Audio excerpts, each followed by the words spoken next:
Aku terpaksa nikahi guru perjaka 40 tahun karena keadaan. Tapi ternyata kehidupan rumah tangga kita berjalan seperti ini.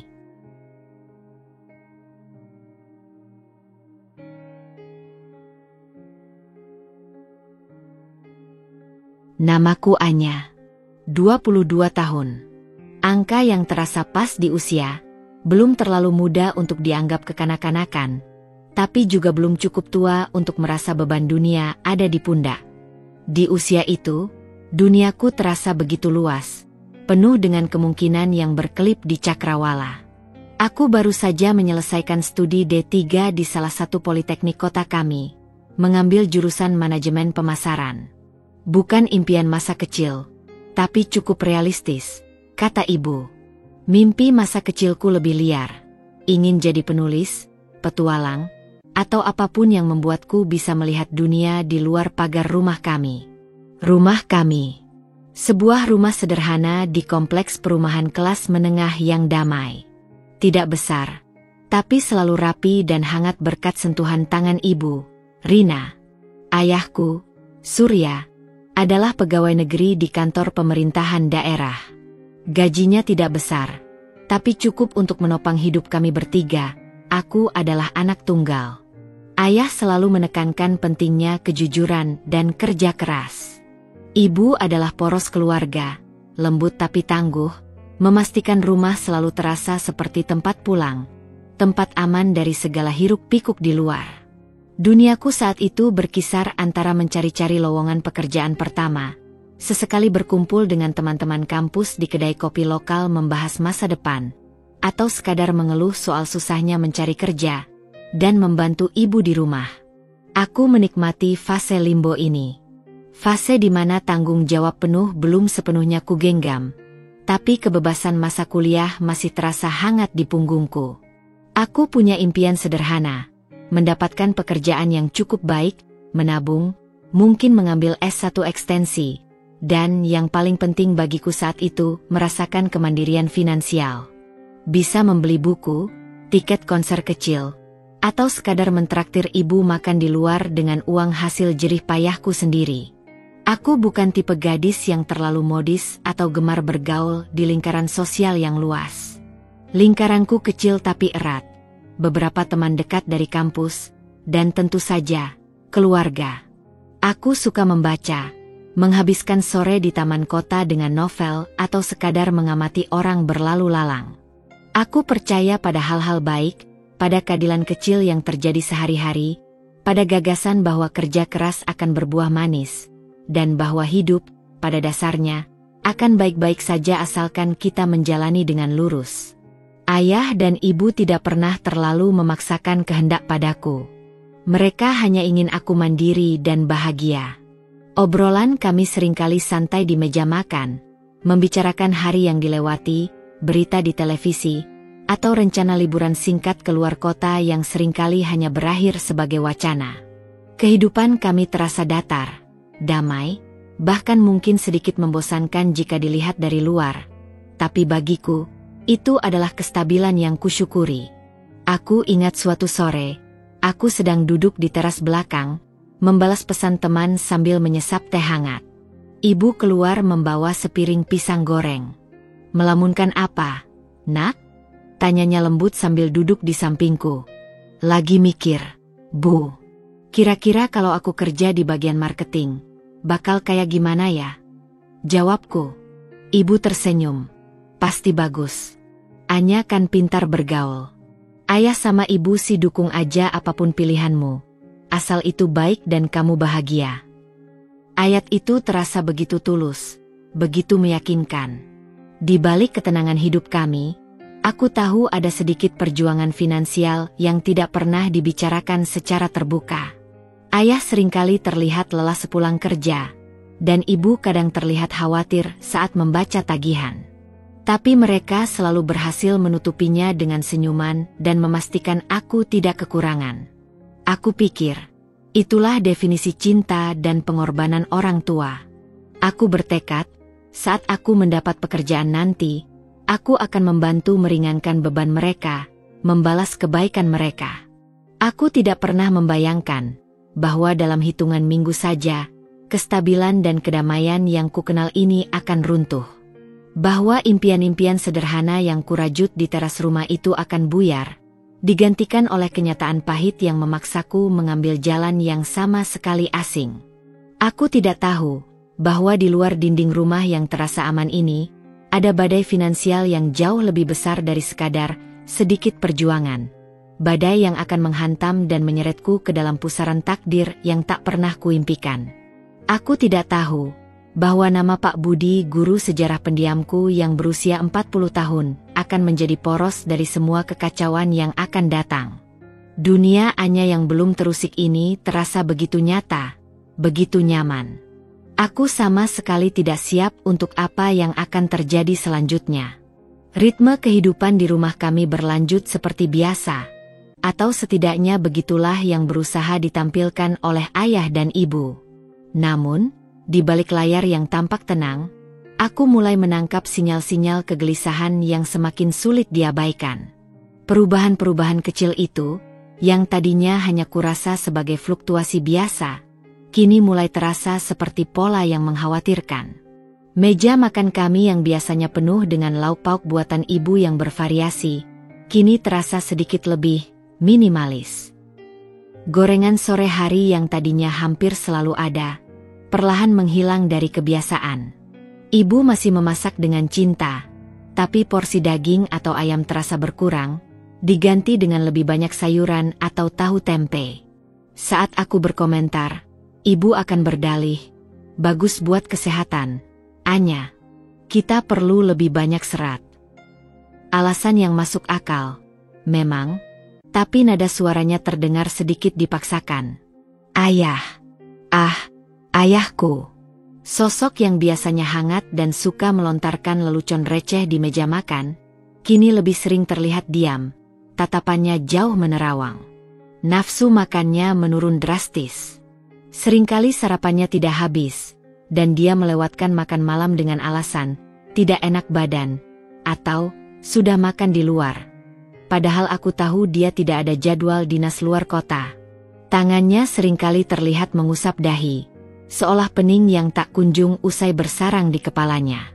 Motor lamanya, Honda Astrea yang sudah menemani ayah lebih dari 15 tahun, semakin sering ngadat.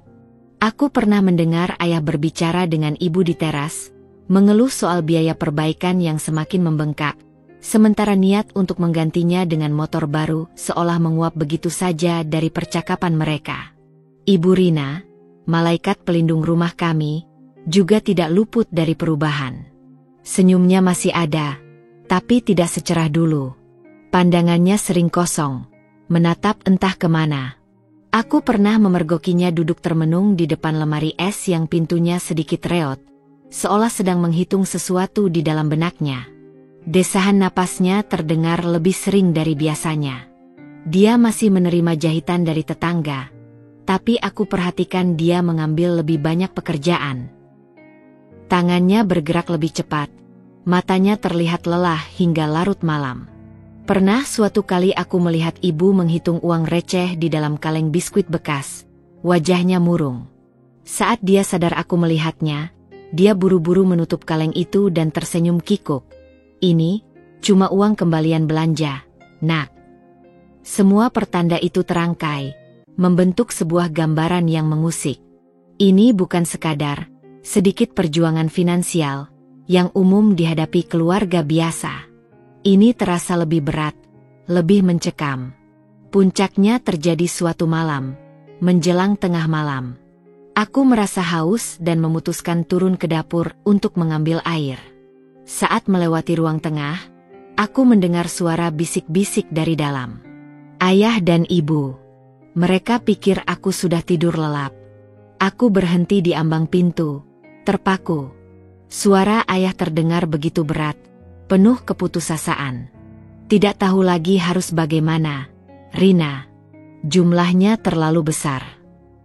Ibu menjawab dengan suara tertahan, terdengar seperti menahan tangis. "Tapi Surya, dari mana kita dapat uang sebanyak itu dalam waktu sesingkat ini? Apa tidak ada cara lain?" "Sudah kucoba semua cara, Bu. Menjual aset tidak cukup. Pinjam ke teman atau kerabat, tidak ada yang punya uang sebanyak itu dalam jangka pendek. Mereka tidak mau menunggu lagi. Nada suara ayah bergetar di ujung kalimat. Ada kata, mereka, yang tidak jelas siapa. Siapa yang tidak mau menunggu? Hutang apa ini? Aku berdiri mematung di balik kegelapan lorong. Jantungku berdetak kencang. Memukul-mukul rusukku seolah ingin keluar. Udara di sekitarku terasa dingin, mencekik. Kata-kata, terlalu besar. Waktu sesingkat ini, tidak ada cara lain, tidak mau menunggu. Semua itu berputar-putar di kepalaku, menciptakan skenario terburuk yang bisa kubayangkan. Apa ini terkait dengan investasi bodong? Kartu kredit yang membengkak tak terkendali? Atau sesuatu yang lebih mengerikan? Ingin rasanya aku melangkah masuk, menyalakan lampu, dan menuntut penjelasan. Apa yang terjadi? Kenapa ayah dan ibu menyembunyikan masalah sebesar ini dariku? Apakah mereka pikir aku tidak cukup kuat untuk tahu? Tapi, kaki ini terasa terpaku di lantai. Melihat betapa rapuhnya suara ayah, betapa putus asanya nada bicara ibu, aku merasa ada beban yang begitu berat menindih mereka.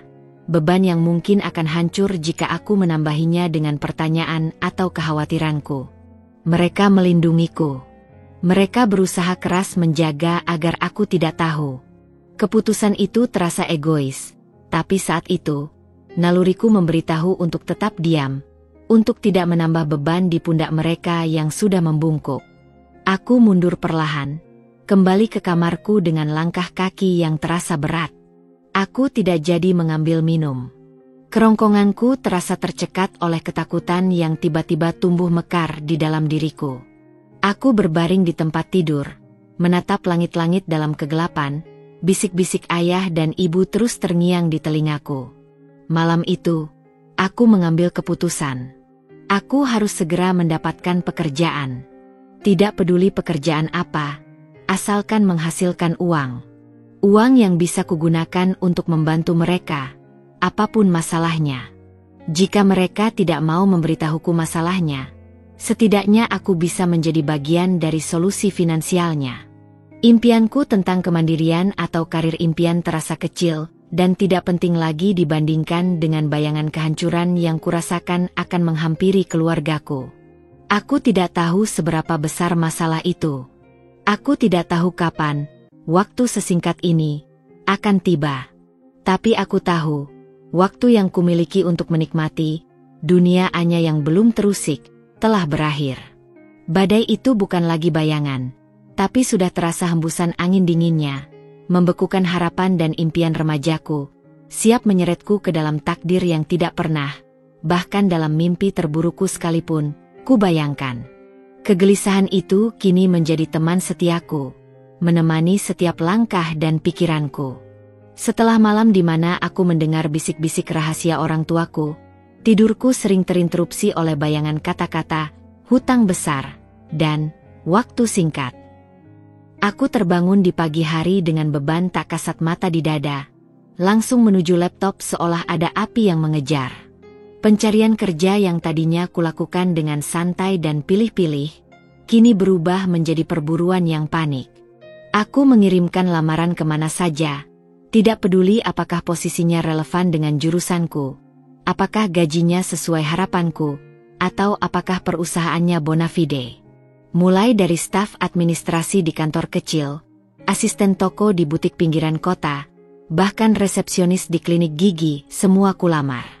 Setiap pagi, hal pertama yang kulakukan adalah membuka email, berharap ada balasan. Dan setiap hari, aku harus menelan kekecewaan. Email-email penolakan yang singkat dan formal terasa seperti pukulan kecil yang beruntun, mengikis keyakinanku sedikit demi sedikit. Atau yang lebih sering, tidak ada balasan sama sekali, hanya keheningan yang dingin dan membuatku merasa tidak terlihat, tidak diinginkan oleh pasar kerja. Frustrasi itu menumpuk, bercampur dengan ketakutan yang semakin besar akan waktu yang singkat yang ayah sebutkan. Bagaimana jika aku tidak kunjung mendapat kerja? Bagaimana jika waktu itu habis sebelum aku sempat menghasilkan sepeser pun? Aku melihat dampak masalah ini semakin jelas pada ayah dan ibu. Mereka berusaha keras bersikap normal di depanku, tersenyum, bertanya tentang hariku, atau berkomentar tentang berita di televisi. Tapi aku bisa melihat retakan di balik fasad itu. Ayah semakin kurus, kemeja kerjanya terlihat sedikit longgar di bahunya. Sorot matanya sering kosong, seperti jiwanya sedang berada di tempat lain yang gelap. Pernah suatu sore, ayah tanpa sengaja menjatuhkan gelas saat minum. Gelas itu pecah berkeping-keping di lantai. Reaksi ayah di luar dugaan. Dia tidak hanya terkejut, tapi langsung membentakku, menyalahkanku karena tidak hati-hati meletakkan barang. Nada suaranya keras, penuh amarah yang tidak beralasan. Aku terpaku, terkejut. Itu bukan ayah yang kukenal. Seketika, ayah tersadar. Wajahnya berubah pucat pasi, penuh penyesalan. Astaga, Anya, maafkan ayah. Nak, ayah. Ayah lelah sekali. Maafkan ayah. Dia langsung memelukku erat-erat, pelukannya gemetar. Permohonan maaf itu tulus, tapi insiden itu membuatku sadar betapa rapuhnya ketenangan ayah saat ini. Ibu pun tak jauh berbeda. Dia sering terlihat melamun, tangannya berhenti bergerak saat menyapu atau mencuci piring, pandangannya menerawang keluar jendela. Dia mencoba menyibukkan diri dengan lebih banyak jahitan, matanya lelah karena terjaga hingga larut malam di depan mesin jahit tuanya. Pernah suatu kali saat aku membantunya melipat cucian, aku melihat matanya berkaca-kaca saat dia melipat kemeja kerja ayah. Dia hanya menggeleng pelan saat kutanya, berbisik, "Semoga ayahmu kuat, nak." Kalimat itu diucapkan dengan lirih sambil memeluk tumpukan kemeja ayah, terasa lebih menusuk daripada bentakan ayah. Aku tahu, mereka sama-sama menderita, dan aku tidak bisa melakukan apa-apa kecuali terus mencoba mencari pekerjaan. Di tengah pusaran kecemasan di rumah, dunia di luar masih bergerak. Suatu sore, saat aku baru saja pulang dari wawancara kerja yang kurasa tidak berjalan lancar, aku menunggu bus di halte yang kebetulan terletak dekat gerbang SMA Negeri 1, alma materku. Sekolah itu masih ramai dengan aktivitas sore. Siswa-siswa yang keluar gerbang, pedagang kaki lima mulai menggelar dagangan. Mataku menangkap sosok yang familiar berjalan santai keluar dari gerbang utama. Pak Budi, guru sejarah yang mengajarku di kelas 2 SMA. Penampilannya khas, kemeja polos lengan pendek berwarna netral, sore itu krem, celana bahan berwarna gelap, sepatu pantofel yang mengilat, dan tas kerja kulit yang agak usang digenggam di tangan kanannya. Rambutnya yang mulai botak di bagian depan dan kacamata yang selalu bertengger rapi di hidungnya menambah kesan guru teladan yang melekat padanya. Aku mengamatinya diam-diam. Dia terlihat sama persis seperti yang kuingat. Pendiam, berjalan lurus dengan pandangan ke depan, seolah tidak terganggu oleh keramaian di sekitarnya. Saat menjadi muridnya, Pak Budi terkenal sebagai guru yang sangat menguasai materi sejarah. Dia bisa bercerita tentang peristiwa-peristiwa masa lalu dengan runut dan menarik, tapi di luar itu, dia adalah sosok yang tertutup. Aku tidak pernah melihatnya berinteraksi akrab dengan guru lain di luar jam mengajar, apalagi dengan murid. Dia menjaga jarak, selalu profesional. Dan tentu saja, ada desas-desus itu. Bisik-bisik di antara murid-murid tentang Pak Budi yang perjaka di usia 40. Bukan gosip jahat, lebih seperti keheranan kolektif. Kenapa pria stabil, mapan, untuk ukuran guru, dan sebenarnya tidak jelek-jelek amat sepertinya bisa belum menikah di usia itu? Apakah dia terlalu pemalu? Terlalu sibuk? Atau ada alasan lain yang tidak kami ketahui? Pertanyaan itu hanya menjadi seloroh ringan di masa sekolah, sama sekali tidak relevan dengan kehidupanku. Melihatnya kini, berjalan tenang di sore itu, pikiranku hanya sekilas melayang. Dia terlihat seperti bagian dari dunia yang stabil, dunia yang damai, Sangat kontras dengan kekacauan yang kurasakan di dalam diriku dan di rumah. Pak Budi, guru sejarah, gumamku pelan, seolah menegaskan kembali identitasnya yang bagiku hanyalah masa lalu. Dia menyeberang jalan dengan langkah hati-hati, lalu berjalan menjauh, menghilang di antara kerumunan pejalan kaki. Aku tidak pernah tahu bahwa pertemuan singkat yang tidak disengaja itu, pengamatan dari jauh itu, akan menjadi momen terakhir di mana aku mengenalnya hanya sebagai guru sejarahku. Beberapa hari setelahnya, ketegangan di rumah memuncak. Puncaknya terjadi di sore hari. Ada tamu yang datang. Kali ini, mereka tidak menelepon sebelumnya. 3 pria berbadan tegap, mengenakan kemeja batik yang rapi tapi dengan wajah tanpa ekspresi. Bel pintu berbunyi, dan ayah, yang kebetulan sedang di ruang depan, langsung mematung. Wajahnya seketika pias. Ibu buru-buru keluar dari dapur, matanya membelalak panik saat melihat tamu di depan. "Anya, masuk ke kamar dulu," bisik ibu dengan suara tercekat, mendorongku pelan ke arah lorong. Aku menurut, tapi tidak benar-benar masuk kamar. Aku bersembunyi di balik dinding, menguping. Aku mendengar suara ayah menyambut mereka dengan gugup. Suara-suara para tamu itu terdengar rendah tapi tegas, penuh otoritas. Aku tidak bisa menangkap kata-kata spesifik, tapi nada bicara mereka terdengar menuntut, tidak ramah sama sekali. Ada aura ancaman yang kuat, bahkan dari balik dinding. Percakapan itu berlangsung cukup lama, terasa seperti penyiksaan yang berlarut-larut. Ketika para tamu itu akhirnya pergi, ayah kembali masuk rumah dengan langkah gontai. Wajahnya bukan hanya pucat, tapi benar-benar tanpa warna, seperti semua darah sudah terkuras dari wajahnya. Keringat dingin membasahi pelipisnya. Tangannya gemetar hebat saat dia duduk di sofa, pandangannya kosong menatap lantai. Ibu langsung menghampirinya, memeluknya erat-erat, air matanya tak terbendung mengalir di pipinya. Ibu tidak menangis meraung, hanya terisak pelan, tapi itu membuat dadaku sesak. Ini bukan masalah yang bisa diatasi ayah dan ibu sendiri. Ini bukan masalah orang tua. Ini masalah yang akan menghancurkan kami semua. Malam harinya, setelah makan malam yang terasa seperti upacara keheningan, ayah menarik napas panjang. Dia menatapku dan ibu bergantian. Ada keputusan bulat di matanya, keputusan yang diambil dengan berat hati dan penuh kepedihan. "Anya, ibu, duduklah," katanya, suaranya serak. "Ada sesuatu yang sangat penting yang harus ayah sampaikan. Sesuatu tentang keadaan kita sekarang. Dan tentang satu-satunya jalan keluar." Aku duduk di sofa, di samping ibu yang menggenggam tanganku erat. Tangan ibu dingin, sama dinginnya dengan tanganku. Detak jantungku bergemuruh di telinga, menenggelamkan semua suara lain. Inilah saatnya. Inilah waktu singkat yang mereka maksud.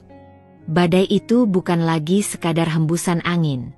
Badai itu sudah tiba, siap menumpahkan isinya. Aku menatap ayah, menunggu kata-kata yang akan mengubah segalanya, kata-kata yang akan menjelaskan siapa mereka yang tidak mau menunggu, dan apa satu-satunya jalan keluar yang mengerikan itu. Aku tidak tahu bahwa jalan keluar itu akan mengarah pada nama Pak Budi, guru sejarah perjakaku yang berusia 40 tahun. Keheningan di ruang tengah terasa mencekik, hanya dipecah oleh suara napas kami yang tegang.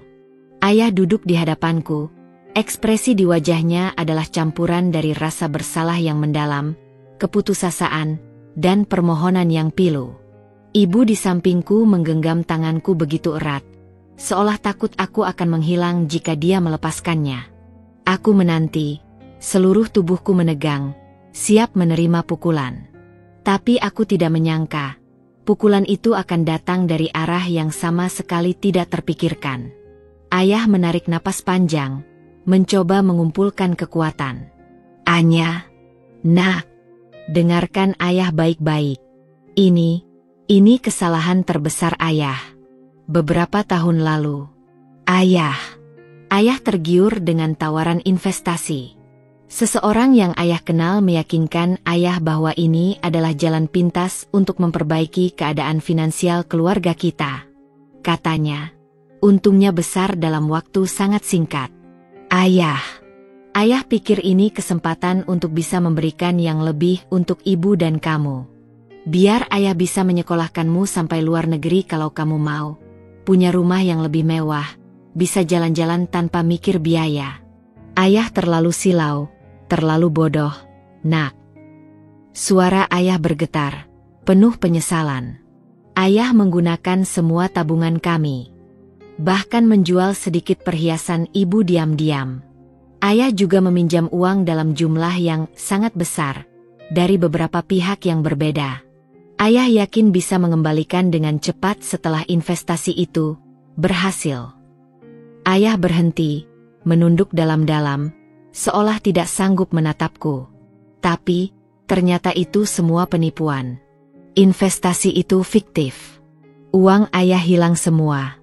Bukan cuma tabungan dan uang pinjaman itu, tapi juga bunga yang terus membengkak. Dan pihak-pihak yang ayah pinjam uangnya, mereka bukan bank. Nah, mereka adalah orang-orang yang bergerak di area abu-abu. Orang-orang yang tidak punya ampun soal uang. Wajah ayah memucat saat mengucapkan itu. Mereka yang datang tadi sore, mereka perwakilan mereka. Mereka datang untuk menagih. Punggungku dingin. Area abu-abu. Tidak punya ampun. Aku teringat tatapan kosong dan suara tegas para pria tadi sore. Ini bukan sekadar hutang piutang biasa. Ini jauh lebih gelap dan berbahaya. Jumlah hutangnya, Anya, sekarang sudah mencapai angka yang tidak masuk akal bagi kita. Lanjut ayah, suaranya penuh keputusasaan. Bahkan kalau kita jual rumah ini, mobil ayah yang tua itu, semua barang berharga yang kita punya itu pun tidak akan cukup untuk menutup seperempatnya. Dan mereka sudah habis sabar. Mereka memberi ayah batas waktu. 7 hari. Anya. Hanya 1 minggu. Kalau ayah tidak bisa melunasi dalam 1 minggu ke depan. Ayah tidak mampu melanjutkan kalimatnya. Dia hanya menggeleng, matanya dipenuhi kengerian. Kehancuran total, kehilangan tempat tinggal, ancaman fisik, penjara. Semua bayangan buruk yang terlintas di benakku kini terasa sangat nyata. Seluruh tubuhku terasa lemas. 1 minggu? Melunasi hutang sebesar gunung dalam 1 minggu? Itu mustahil. Pikiran tentang impianku mencari kerja, menghasilkan uang untuk membantu, terasa begitu konyol dan remeh sekarang. Kami tenggelam. Kami benar-benar tenggelam. Ayah dan ibu sudah mencoba segalanya. Nak, ibu menambahkan, suaranya serak karena menahan tangis. Menjual yang bisa dijual. Meminjam dari semua orang yang kami kenal. Tidak ada yang bisa membantu dengan jumlah sebesar itu. Apalagi dalam waktu secepat ini. Air mata mengalir membasahi pipi ibu. Jatuh ke tanganku yang masih digenggamnya.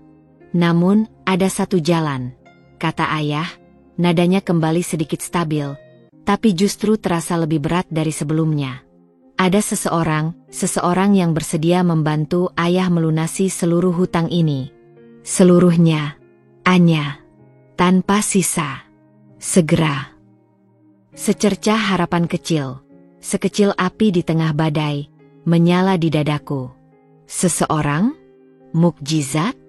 Ayah mengangkat kepalanya, menatapku dengan tatapan yang tidak hanya memohon, tetapi juga penuh dengan rasa malu yang dalam. Ada beban berat di pundaknya, beban yang bahkan cinta seorang ayah pun tidak sanggup sepenuhnya menanggungnya. Orang itu adalah Bapak Budi Santoso. Nama itu, kembali lagi, rasanya seperti lelucon kejam. Pak Budi, guru sejarah? Bagaimana mungkin? Ayah melanjutkan, suaranya pelan, nyaris berbisik.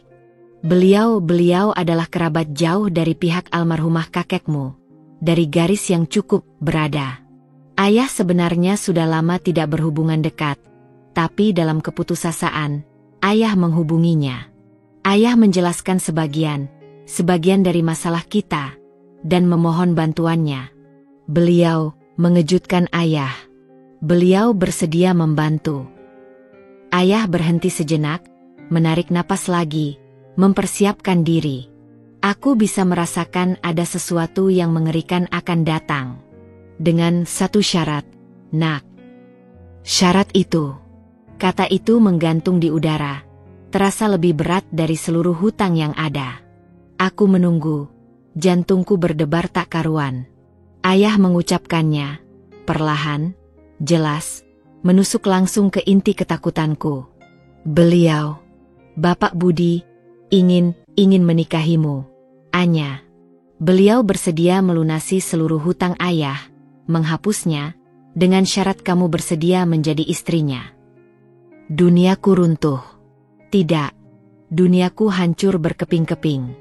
Kata-kata itu menghantamku seperti gelombang tsunami, meratakan semua impian, rencana, dan harapan yang kumiliki. Menikah?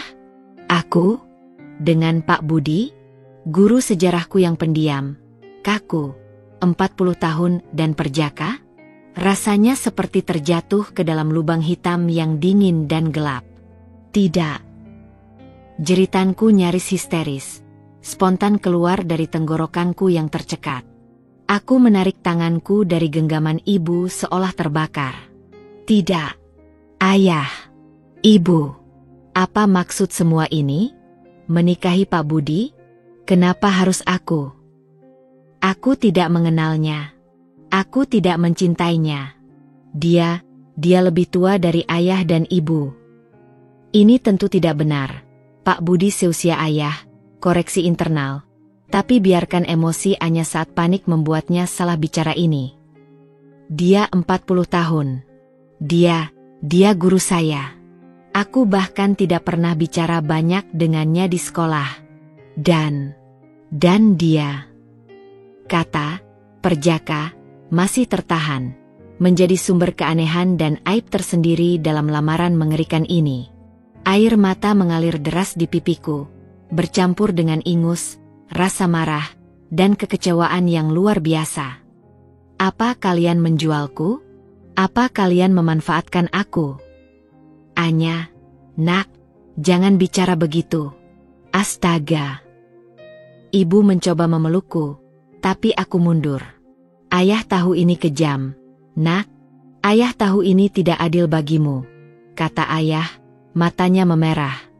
Tapi, ini satu-satunya cara. Satu-satunya. Beliau, Bapak Budi, tidak mau menerima penawaran apapun selain ini. Ayah sudah mencoba memohon cara lain, menawarkan aset, cicilan, tidak ada gunanya. Beliau hanya mau membantu jika kamu yang menjadi istrinya. Tapi kenapa? Ya? Kenapa harus aku? Tuntutku, suaraku pecah. Apa dia sinting? Apa dia hanya ingin mempermainkan kami? Ayah tidak tahu pasti alasannya. Nak, ayah menjawab jujur, sorot matanya putus asa. Ayah hanya tahu, ini kesempatan terakhir kita. Jika kamu menolak, jika dalam 7 hari hutang itu tidak lunas, mereka itu tidak akan segan-segan. Kita akan kehilangan rumah ini. Kita akan kehilangan semuanya. Ayah mungkin akan masuk penjara. Dan mereka bisa melakukan apa saja pada kita jika kita tidak membayar. Ini demi kita, Nak, demi masa depanmu juga. Ibu memohon, tangisnya semakin deras. Jika kita tidak melakukan ini, kita tidak punya apa-apa lagi. Kamu tidak akan bisa melanjutkan hidupmu. Semua akan hancur. Hanya ini jalan keluarnya. Anya, kami tidak punya pilihan lain. Tolonglah kami, Nak. Mereka memohon. Orang tua yang sangat kucintai, yang selalu melindungiku, kini menatapku dengan tatapan memohon yang menghancurkan hati. Tatapan mereka berteriak, kami hancur, dan kamulah satu-satunya yang bisa menyelamatkan kami. Beban itu, beban yang tadinya terasa berat di pundakku, kini terasa menghimpitku, menghancurkan setiap sel dalam tubuhku.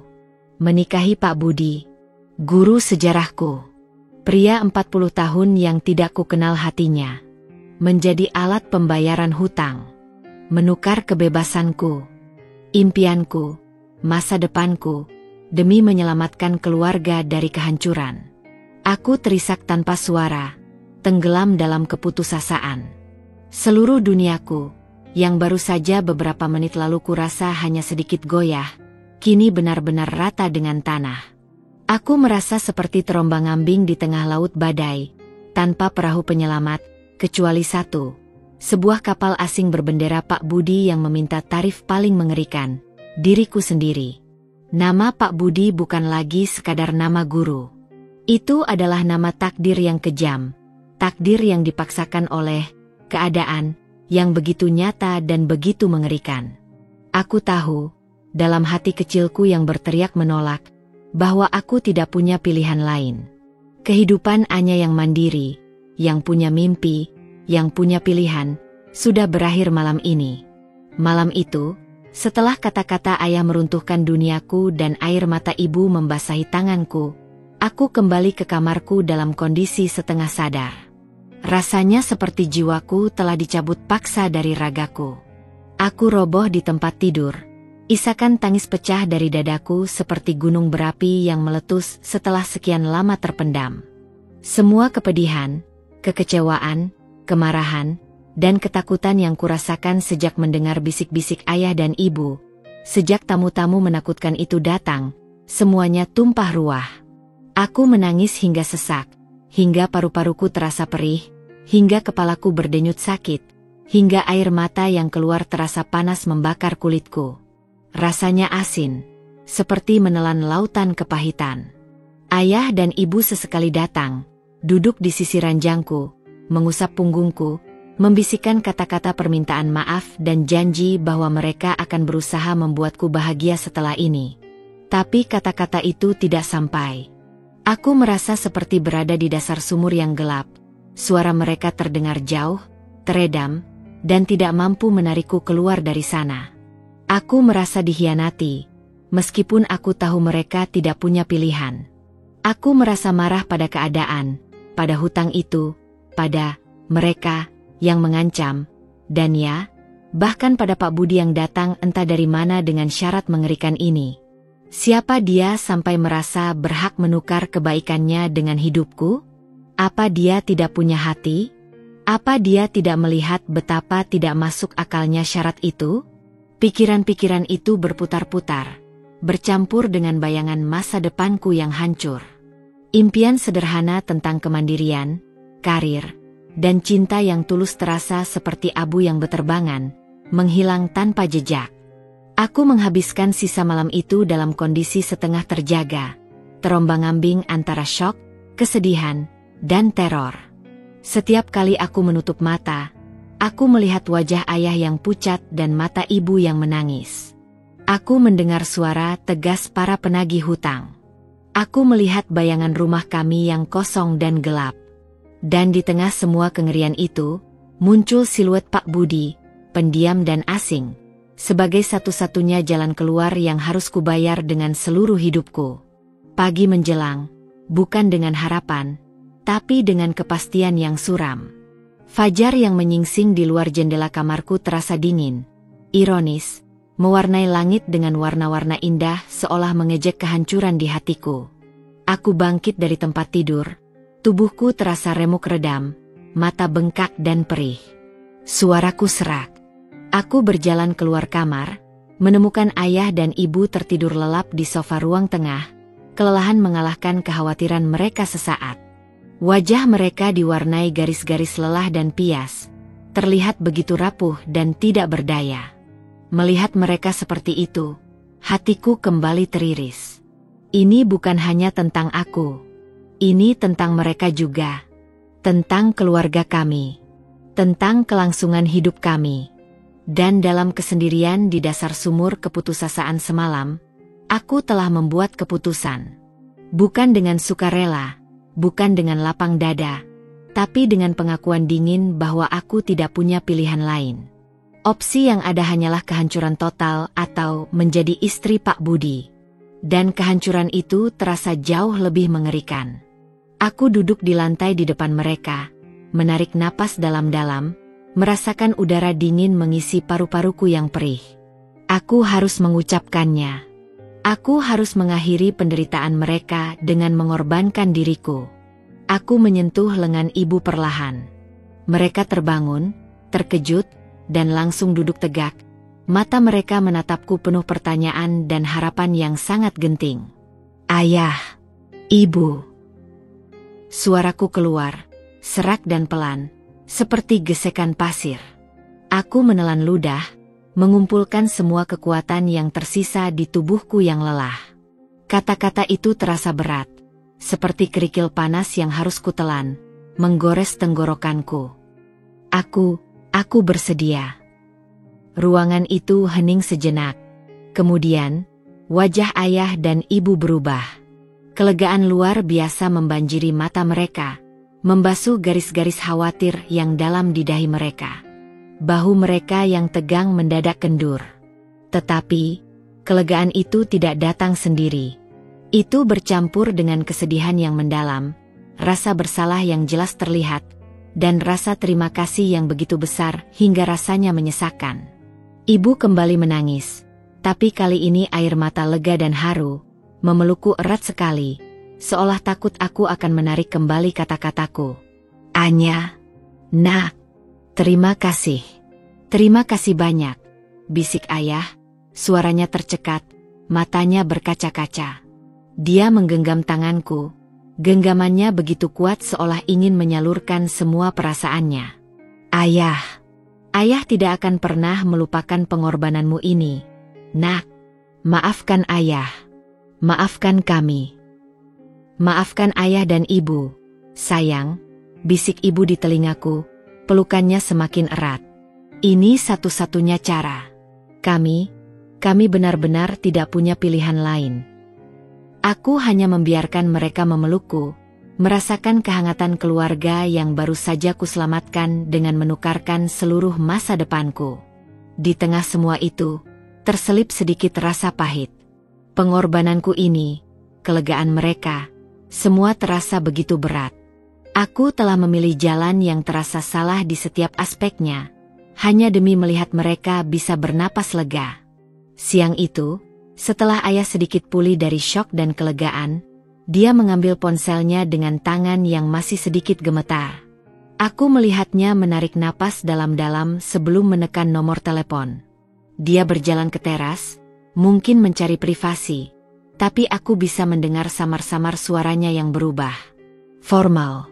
Hormat, bahkan sedikit merendah.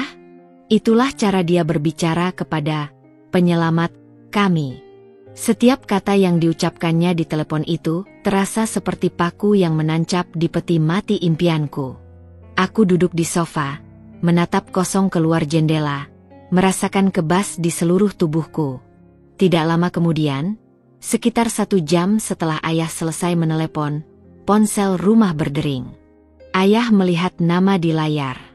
Namanya, Bapak Budi Santoso. Jantungku serasa berhenti berdetak.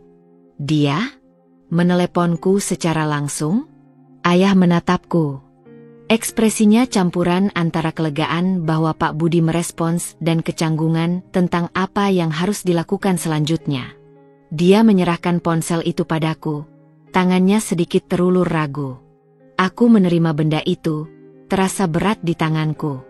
Aku menempelkan ponsel itu ke telinga, menarik napas dalam-dalam yang tidak membantu meredakan getaran dalam diriku. Halo? Suaraku terdengar serak dan tidak stabil. Selamat sore, Anya. Suara di seberang terdengar persis seperti yang kuingat dari kelas sejarah. Tenang, terkontrol, datar, tanpa emosi berlebih. Nada bicara yang begitu formal. Seolah dia sedang berbicara dengan salah satu wali murid atau kolega guru. Tidak ada kehangatan. Tidak ada basa-basi. Sore, Pak. Jawabku otomatis. masih sulit percaya sedang berbicara dengan pria yang akan kunikahi ini. Ayahmu tadi sudah menyampaikan persetujuanmu. Katanya, kalimatnya lugas dan langsung ke pokok masalah. Tidak ada, bagaimana kabarmu? Atau, apakah kamu baik-baik saja? Ya, Pak. Aku nyaris tidak bisa berucap. Baik, jawabnya. Hanya, baik. Kata itu terdengar begitu final dan administratif. Lalu dia melanjutkan, nadanya berubah sedikit, terdengar seperti memberi instruksi atau menjadwalkan pertemuan. Ada beberapa hal yang perlu kita bicarakan terkait persiapan dan teknis lainnya. Mungkin ada baiknya kita bertemu. Apakah kamu bersedia jika saya datang ke rumahmu besok sore? Aku terpaku. Persiapan dan teknis lainnya? Bicara soal pernikahan kami, seolah sedang mengatur proyek sekolah, di mana percakapan tentang perasaan, tentang masa depan kami sebagai pasangan? Oh, tunggu. Tidak ada kami sebagai pasangan yang sesungguhnya. Ini hanya transaksi, dan dia ingin membicarakan teknisnya. Kesadaran itu menghantamku dengan keras. Pernikahan ini benar-benar tidak akan punya romansa, tidak punya kehangatan, setidaknya bukan dari pihaknya. Dia terdengar sepenuhnya fokus pada logistik. Aku menelan ludah yang terasa seperti pasir. Apa gunanya menolak? Segalanya sudah diputuskan. Ya, Pak. Bersedia. Jawabku. Suaraku lemah, nyaris tak terdengar. Baik. Saya akan datang besok sore, sekitar pukul 4. Terima kasih, Anya. Ya, sama-sama, Pak. Panggilan terputus. Kurang dari 2 menit. Singkat, efisien, dan sangat hampa. Tidak ada ucapan selamat, bukan bahwa aku menginginkannya. Tidak ada kata-kata yang mencoba menenangkan, tidak ada usaha sedikit pun untuk menjembatani jurang yang besar antara kami berdua dan situasi aneh ini. Dia hanya terdengar seperti manajer proyek yang sedang menjadwalkan rapat. Aku menurunkan ponsel dari telinga, menatap layar hitam itu dengan nanar. Pak Budi, guru sejarahku yang berumur 40 tahun, yang besok akan datang ke rumahku untuk membicarakan teknis pernikahan kami. Pernikahan yang terjadi karena keadaan, karena hutang, karena aku tidak punya pilihan. Ini baru permulaan dari kehidupan rumah tangga kami. Dan jika panggilan telepon itu adalah indikasi, maka kehidupan itu akan berjalan seperti ini. Dingin, formal, transaksional, dan dipenuhi oleh kecanggungan yang luar biasa. Aku merasa seperti sedang berdiri di tepi jurang, menatap ke bawah ke dalam masa depan yang gelap dan tidak kukenal. Masa depan yang bernama istri Bapak Budi Santoso. Dan rasanya, aku sudah mulai jatuh. Jam dinding berdetak. Setiap detik terasa seperti beban yang dijatuhkan ke atas kepalaku. Pukul 4 sore adalah waktu yang disepakati. Aku menghabiskan waktu sejak bangun pagi dalam pusaran kecemasan. Rasanya seperti ada kupu-kupu raksasa di dalam perutku. Sayapnya berdebar-debar dengan panik. Tanganku dingin dan sedikit gemetar, meskipun cuaca tidak dingin. Aku bolak-balik ke kamar mandi, sekadar membasuh wajah, mencoba menenangkan detak jantungku yang tidak normal. Makan siang terasa hambar dan sulit kutelan. Ayah dan ibu juga tidak kalah gugupnya. Mereka terus-menerus membersihkan rumah, padahal rumah kami sudah rapi. Ibu mengganti taplak meja, menata ulang vas bunga yang sama, menyuguhkan camilan yang berbeda, seolah detail-detail kecil itu bisa mengalihkan perhatian dari kenyataan besar yang akan kami hadapi. Kamu duduk saja di sini, Nak, kata ibu lembut, tapi tatapannya penuh kekhawatiran. Tidak usah repot-repot. Mereka berusaha membuatku nyaman. Tapi bagaimana mungkin aku merasa nyaman saat calon pemilik hidupku akan segera datang? Pukul 4 kurang 5 menit. Ketegangan di rumah mencapai puncaknya. Kami bertiga duduk diam di ruang tamu, menunggu. Bunyi motor di depan rumah membuat kami serentak menoleh ke arah jendela. Itu bukan motor ayah. Semuanya terasa berhenti sejenak. Lalu, bel pintu berbunyi. Jantungku serasa melompat ke tenggorokan. Ayah bergegas ke pintu, ibu mengikuti di belakangnya. Tatapannya berulang kali beralih antara pintu dan aku. Aku tetap duduk di sofa, terpaku, tangan saling menggenggam erat di pangkuan, berusaha keras agar tidak terlihat gemetar. Ayah membuka pintu. Di sana, berdiri sosok yang sama persis dengan ingatan terakhirku tentangnya di halte bus. Pak Budi. Kemeja polos lengan pendek berwarna biru muda yang disetrika sempurna, celana bahan berwarna gelap yang rapi, sepatu pantofelnya mengkilat. Dia membawa tas kerja kulit berwarna coklat di tangan kirinya. Tidak terlihat membawa bingkisan atau apapun layaknya tamu yang datang berkunjung. Wajahnya tenang, ekspresinya datar, sulit dibaca. Assalamualaikum. Suaranya terdengar rendah, jelas, dan sopan. Persis seperti saat dia membuka pelajaran sejarah. Waalaikumsalam, Bapak Budi. Silakan masuk, silakan masuk. Sambut ayah dengan nada yang terlalu antusias, mencoba menutupi kegugupannya. Dia memberi isyarat agar Pak Budi masuk. Ibu tersenyum kaku, sedikit membungkuk hormat. Pak Budi melangkah masuk ke dalam rumah kami. Rumah yang terasa begitu pribadi, kini dimasuki oleh sosok yang bagiku terasa seperti orang asing yang datang untuk urusan bisnis. Dia menyapu pandang sebentar ke sekeliling ruang tamu, matanya tidak berhenti pada satu objek pun dengan minat khusus. Dia hanya melihat, mencatat dalam benaknya, tanpa menunjukkan emosi. Terima kasih, Bapak, Ibu, katanya dengan nada yang sama datarnya. Ayah mempersilakan dia duduk di sofa single di tengah ruang tamu. Ibu menarikku pelan untuk duduk di sebelahnya di sofa panjang, sementara ayah duduk di sisi lainku. Aku merasa seperti sedang diapit oleh orang tuaku untuk menghadapi sesuatu yang datang dari luar, sesuatu yang berbahaya namun harus diterima. Keheningan yang mengikuti terasa begitu panjang, nyaris menyiksa. Aku menatap tanganku yang bertaut di pangkuan, menghindari kontak mata dengan siapapun. Aku bisa merasakan keberadaan Pak Budi di seberang, aura ketenangannya yang aneh di tengah kegugupan kami. Ayah berdeham, mencoba memecah kekakuan. Terima kasih banyak, Bapak Budi, sudah bersedia datang. Dan, sekali lagi, terima kasih yang sebesar-besarnya atas bantuan Bapak untuk keluarga kami. Ayah mengucapkannya dengan tulus.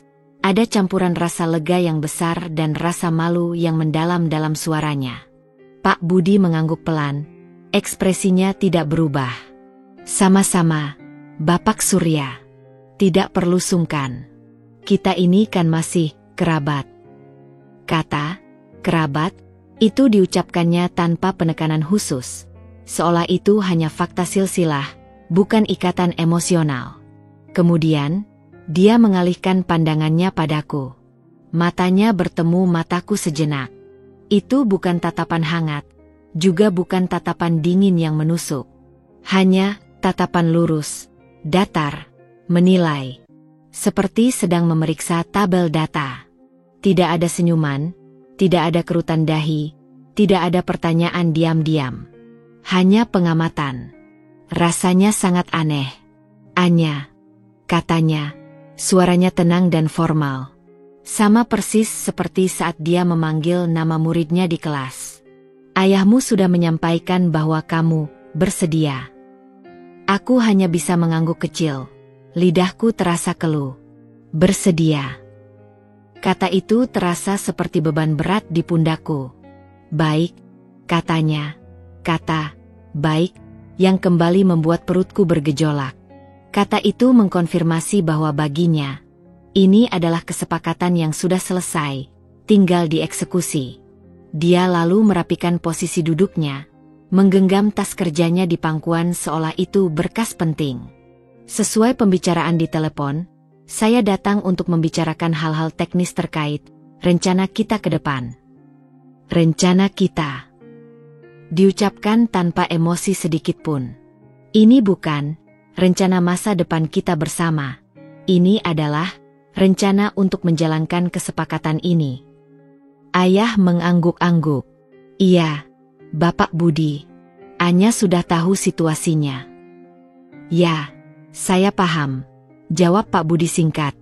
Dia lalu mulai menjelaskan, dengan nada suara yang tenang, logis, dan teratur. Seperti seorang dosen yang menjelaskan materi yang kompleks. Mengingat situasi dan batas waktu yang krusial yang dihadapi Bapak Surya, katanya, menyebut masalah hutang dengan cara yang tidak langsung namun jelas. Saya rasa kita tidak punya banyak waktu. Untuk pelunasan hutang, saya akan segera mengurus transfernya besok pagi.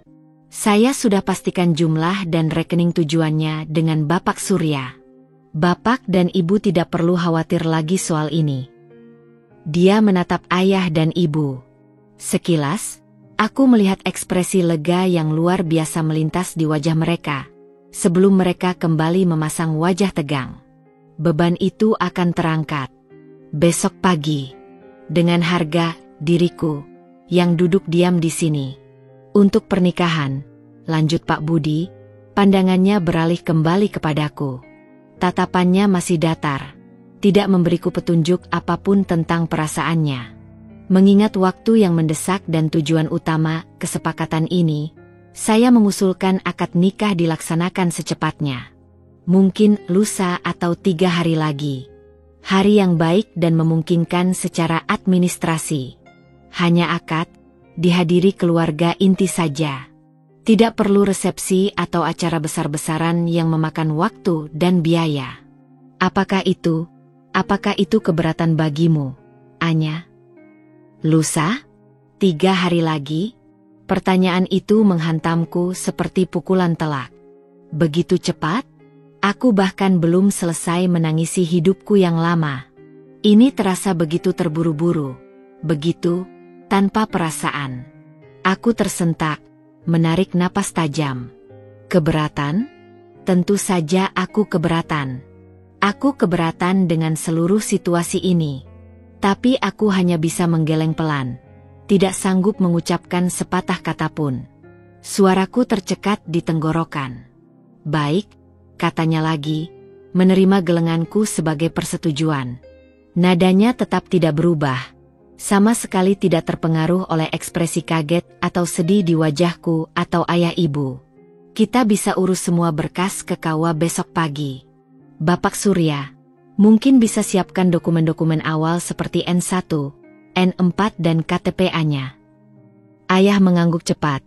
Siap, Bapak Budi. Setelah akad, tentu saja. Lanjut Pak Budi, pandangannya kini mengarah ke depan. Melewati kami, seolah sedang melihat denah sebuah rumah di benaknya. Anya akan tinggal bersama saya. Di rumah saya. Letaknya tidak terlalu jauh dari sini. Kalimat itu terdengar final. Anya akan tinggal bersama saya. Bukan, apakah Anya mau tinggal bersamaku? Atau, kita akan membangun rumah tangga di... Hanya pernyataan fakta. Aku akan pindah. Meninggalkan rumahku yang lama, ayah, ibu, menuju tempat yang asing, dengan pria yang asing. Perasaan takut dan kehilangan tiba-tiba membanjiriku.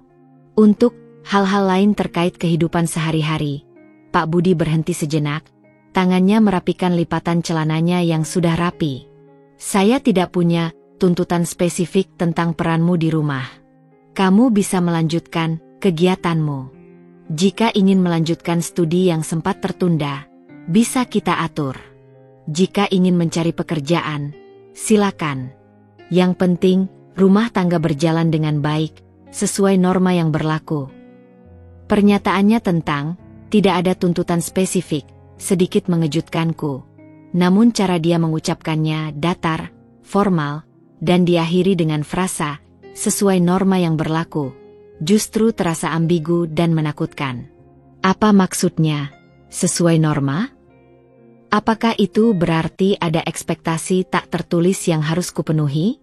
Dan gagasan, melanjutkan kegiatanmu, terasa seperti dia memberikan izin terbatas, bukan kebebasan sejati. Seperti dia tidak berharap kehadiranku akan mengganggu rutinitasnya. Jadi silakan cari kesibukan sendiri. Itu terasa seperti kebebasan yang hampa, bukan kebebasan yang kuinginkan. Mengenai finansial rumah tangga, lanjutnya, pandangannya sekilas kembali ke ayah dan ibu. Setelah akad, urusan hutang Bapak Surya selesai. Untuk kebutuhan sehari-hari Anya, kebutuhan rumah, tagihan-tagihan, itu tanggung jawab saya sepenuhnya. Bapak dan ibu tidak perlu lagi memikirkan beban finansial untuk Anya. Mendengar penegasan itu, ayah dan ibu benar-benar terlihat sangat lega. Senyum tipis muncul di wajah mereka, senyum lega yang sangat mahal, dibeli dengan seluruh keberadaanku saat ini. Uang itu akan menyelesaikan masalah mereka, tapi di mataku, uang itu terasa kotor, seperti harga yang harus kubayar untuk kebebasanku. Pak Budi berbicara selama mungkin 20 menit, menjelaskan semuanya dengan tenang, logis, dan tanpa celah emosi. Dia menjawab beberapa pertanyaan gugup dari ayah tentang proses administrasi, selalu dengan jawaban yang lugas dan informatif. Dia sama sekali tidak bertanya tentang perasaanku. Tidak bertanya apakah aku siap, apakah aku takut, apakah aku punya kekhawatiran. Dia hanya berfokus pada fakta, prosedur, dan logistik. Aku duduk di sana, mendengarkan, merasa seperti objek yang sedang didiskusikan, bukan subjek. Perasaan kebas kembali menjalariku, melindungiku dari rasa sakit yang terlalu dalam. Ketika semua, teknis, selesai dibicarakan, keheningan kembali melingkup. Ayah dan ibu berulang kali mengucapkan terima kasih. Ekspresi mereka campur aduk antara rasa hutang budi yang besar dan kesedihan yang tak bisa disembunyikan saat menatapku. Pak Budi hanya mengangguk sopan, menerima ucapan terima kasih itu dengan tenang. Baik, kalau begitu, saya rasa cukup untuk hari ini. Saya akan siapkan apa yang perlu dari pihak saya. Bapak Surya, mohon diurus yang bagian Bapak, katanya, lalu berdiri dari duduknya. Ayah langsung berdiri juga. Tentu, Bapak Budi, tentu, akan segera kami urus. Pak Budi berpamitan dengan sopan, menjabat tangan ayah. Dia mengangguk ke arah ibu dan aku. Assalamualaikum, ucapnya, suaranya datar seperti sebelumnya. Waalaikumsalam, jawab kami serempak. Ayah mengantarnya sampai depan pintu. Aku mengamati langkahnya menuju pintu, postur tubuhnya yang tegak, kepala sedikit terangkat. Dia tidak menoleh kembali. Dia menghilang di balik pintu. Setelah ayah menutup pintu dan kembali ke ruang tengah, keheningan kembali mencekik. Keheningan yang kali ini terasa final. Kesepakatan sudah dibuat. Takdir sudah disegel. Ayah dan ibu duduk di sebelahku. Wajah mereka terlihat lelah tapi dengan sedikit sinar kelegaan yang terpancar. Mereka berhasil. Keluarga kami selamat dari kehancuran finansial. Tapi aku duduk di sana, merasa seperti bom waktu yang sedang menunggu hitungan mundur menuju lusa atau 3 hari lagi. Pertemuan tadi terasa begitu nyata, namun juga begitu surreal. Pak Budi, calon suamiku, adalah sosok yang tenang, logis, dan sama sekali tidak punya sisi emosional. Setidaknya itu yang terlihat darinya barusan. Dia bicara tentang pernikahanku, hidupku, masa depanku, seolah sedang mengatur pengadaan barang atau jadwal rapat guru. Aku baru saja setuju, atau lebih tepatnya, dipaksa setuju untuk menikah dengannya dalam hitungan hari. Tinggal di rumahnya. Memulai rumah tangga bersamanya. Dan dari percakapan tadi, aku tahu kehidupan rumah tangga itu akan berjalan seperti ini. Dibangun di atas transaksi, dijalani dengan aturan-aturan teknis yang dingin, dan dipenuhi oleh kehadiran sosok yang bagiku terasa seperti orang asing yang sopan namun hampa. Ini adalah permulaan dari seperti ini yang kusebut dalam judul cerita ini. Permulaan yang terasa begitu salah, begitu tanpa jiwa. Aku merasa seperti kapal yang terombang-ambing di laut yang asing, tanpa nahoda, hanya diarahkan oleh angin keterpaksaan. Setelah Pak Budi pergi, keheningan di ruang tamu itu bukan lagi hening yang tegang karena menunggu badai, melainkan hening yang dingin dan penuh kepedihan setelah badai meninggalkan kerusakan permanen. Ayah dan ibu memang terlihat sangat lega.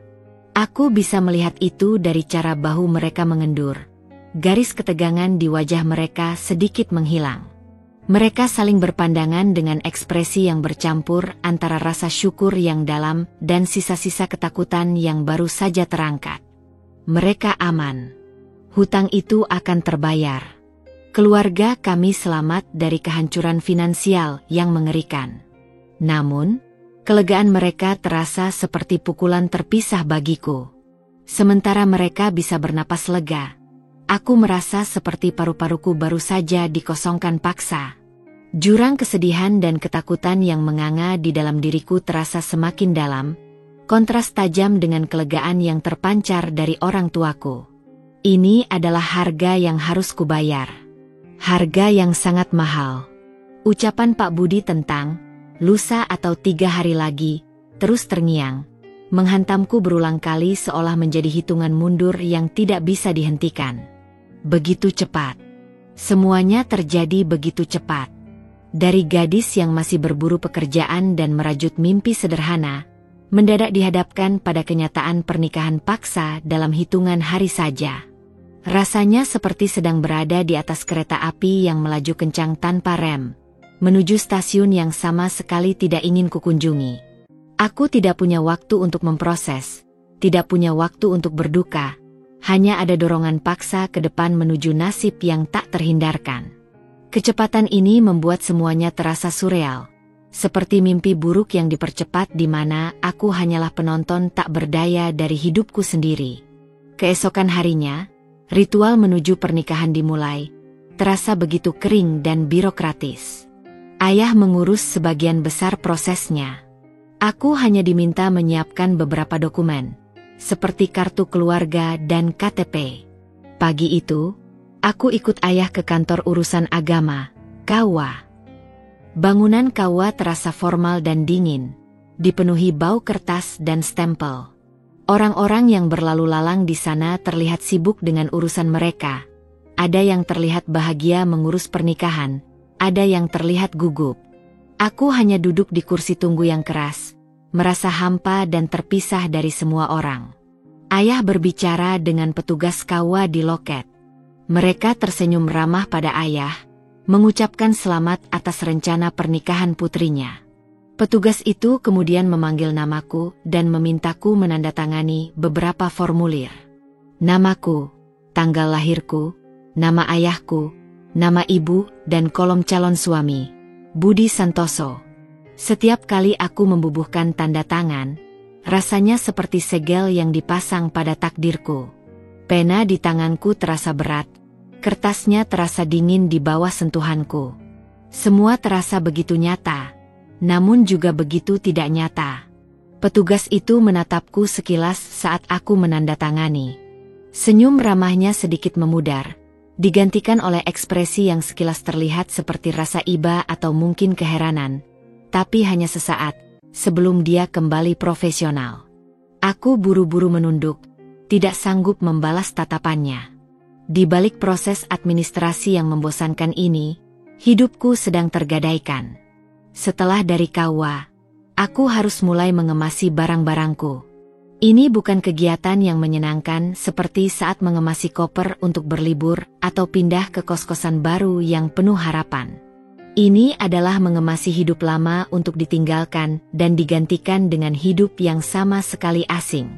Aku membuka lemari pakaianku, mengeluarkan satu persatu baju-baju yang sudah menemaniku bertahun-tahun. Setiap helaan nafas terasa berat. Kaos oblong favoritku yang sudah pudar warnanya, gaun yang kupakai saat wisuda, jaket denim yang penuh kenangan jalan-jalan dengan teman, semuanya terasa seperti relik dari kehidupan yang akan segera berakhir. Aku juga mengemasi buku-buku. Novel-novel favoritku yang halamannya sudah menguning, buku-buku kuliah yang penuh catatan, bahkan buku harian lamaku. Apa yang harus kubawa? Apa yang layak ikut ke dalam rumahnya? Aku merasa seperti harus memilih potongan-potongan kecil dari diriku yang lama untuk mencoba mempertahankannya di lingkungan yang baru dan tidak ramah. Aku memutuskan untuk membawa beberapa buku bacaan yang sangat berarti bagiku, beberapa pakaian yang paling nyaman, dan beberapa barang pribadi yang esensial. Mengemasi semua itu terasa seperti sedang mengemasi kenangan, mencoba memasukkannya ke dalam koper agar tidak hilang ditelan waktu. Ibu menawarkan untuk menemaniku berbelanja beberapa kebutuhan dasar untuk pindahan. Mungkin kamu perlu handuk baru, alat mandi, atau beberapa pakaian dalam yang nyaman, nak, katanya. Suaranya lembut tapi matanya tidak bisa menyembunyikan kesedihan. Perjalanan ke supermarket terasa surreal. Kami berjalan di lorong-lorong yang terang benderang, di antara rak-rak penuh produk, melewati orang-orang yang sibuk dengan belanja mingguan mereka. Semua terasa begitu normal, begitu hidup, kontras dengan perasaanku yang mati rasa. Kami berhenti di lorong pakaian dalam. Ibu mengambil sebuah daster katun dengan motif bunga kecil. Pilihlah warna yang kamu suka, nak, katanya. Suaranya bergetar sedikit. Biar kamu nyaman di sana, di rumah barumu nanti. Kalimat, di rumah barumu nanti, itu menghantamku. Itu bukan rumah baruku, itu rumah dia. Dan aku tidak akan merasa nyaman di sana. Aku hanya mengangguk pelan, menunjuk warna biru muda tanpa minat. Melihat ibu berusaha terlihat ceria sambil menahan air mata membuat hatiku perih.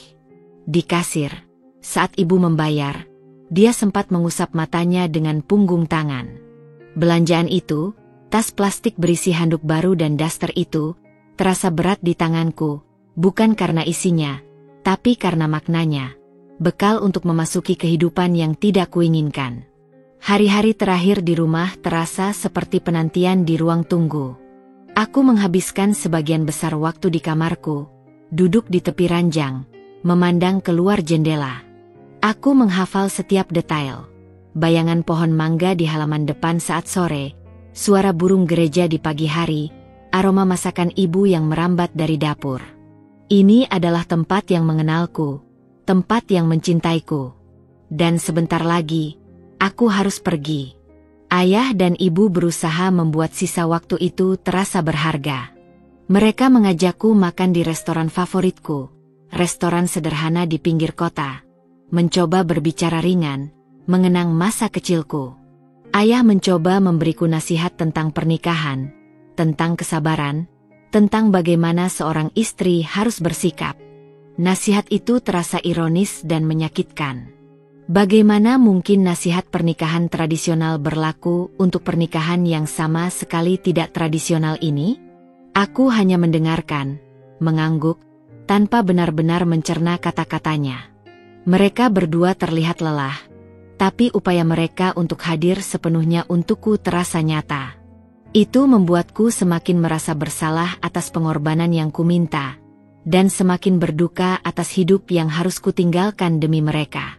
Malam terakhir, aku berbaring di ranjangku yang familiar, ranjang yang sudah menjadi saksi pertumbuhanku, impianku, dan air mataku. Memeluk boneka kesayanganku, aku menatap langit-langit yang gelap. Besok semuanya akan berubah. Besok aku akan menjadi Nyonya Budi Santoso.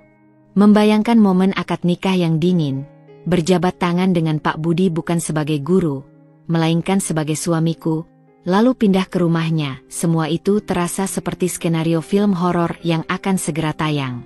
Aku tidak tahu apa yang menantiku di rumah itu.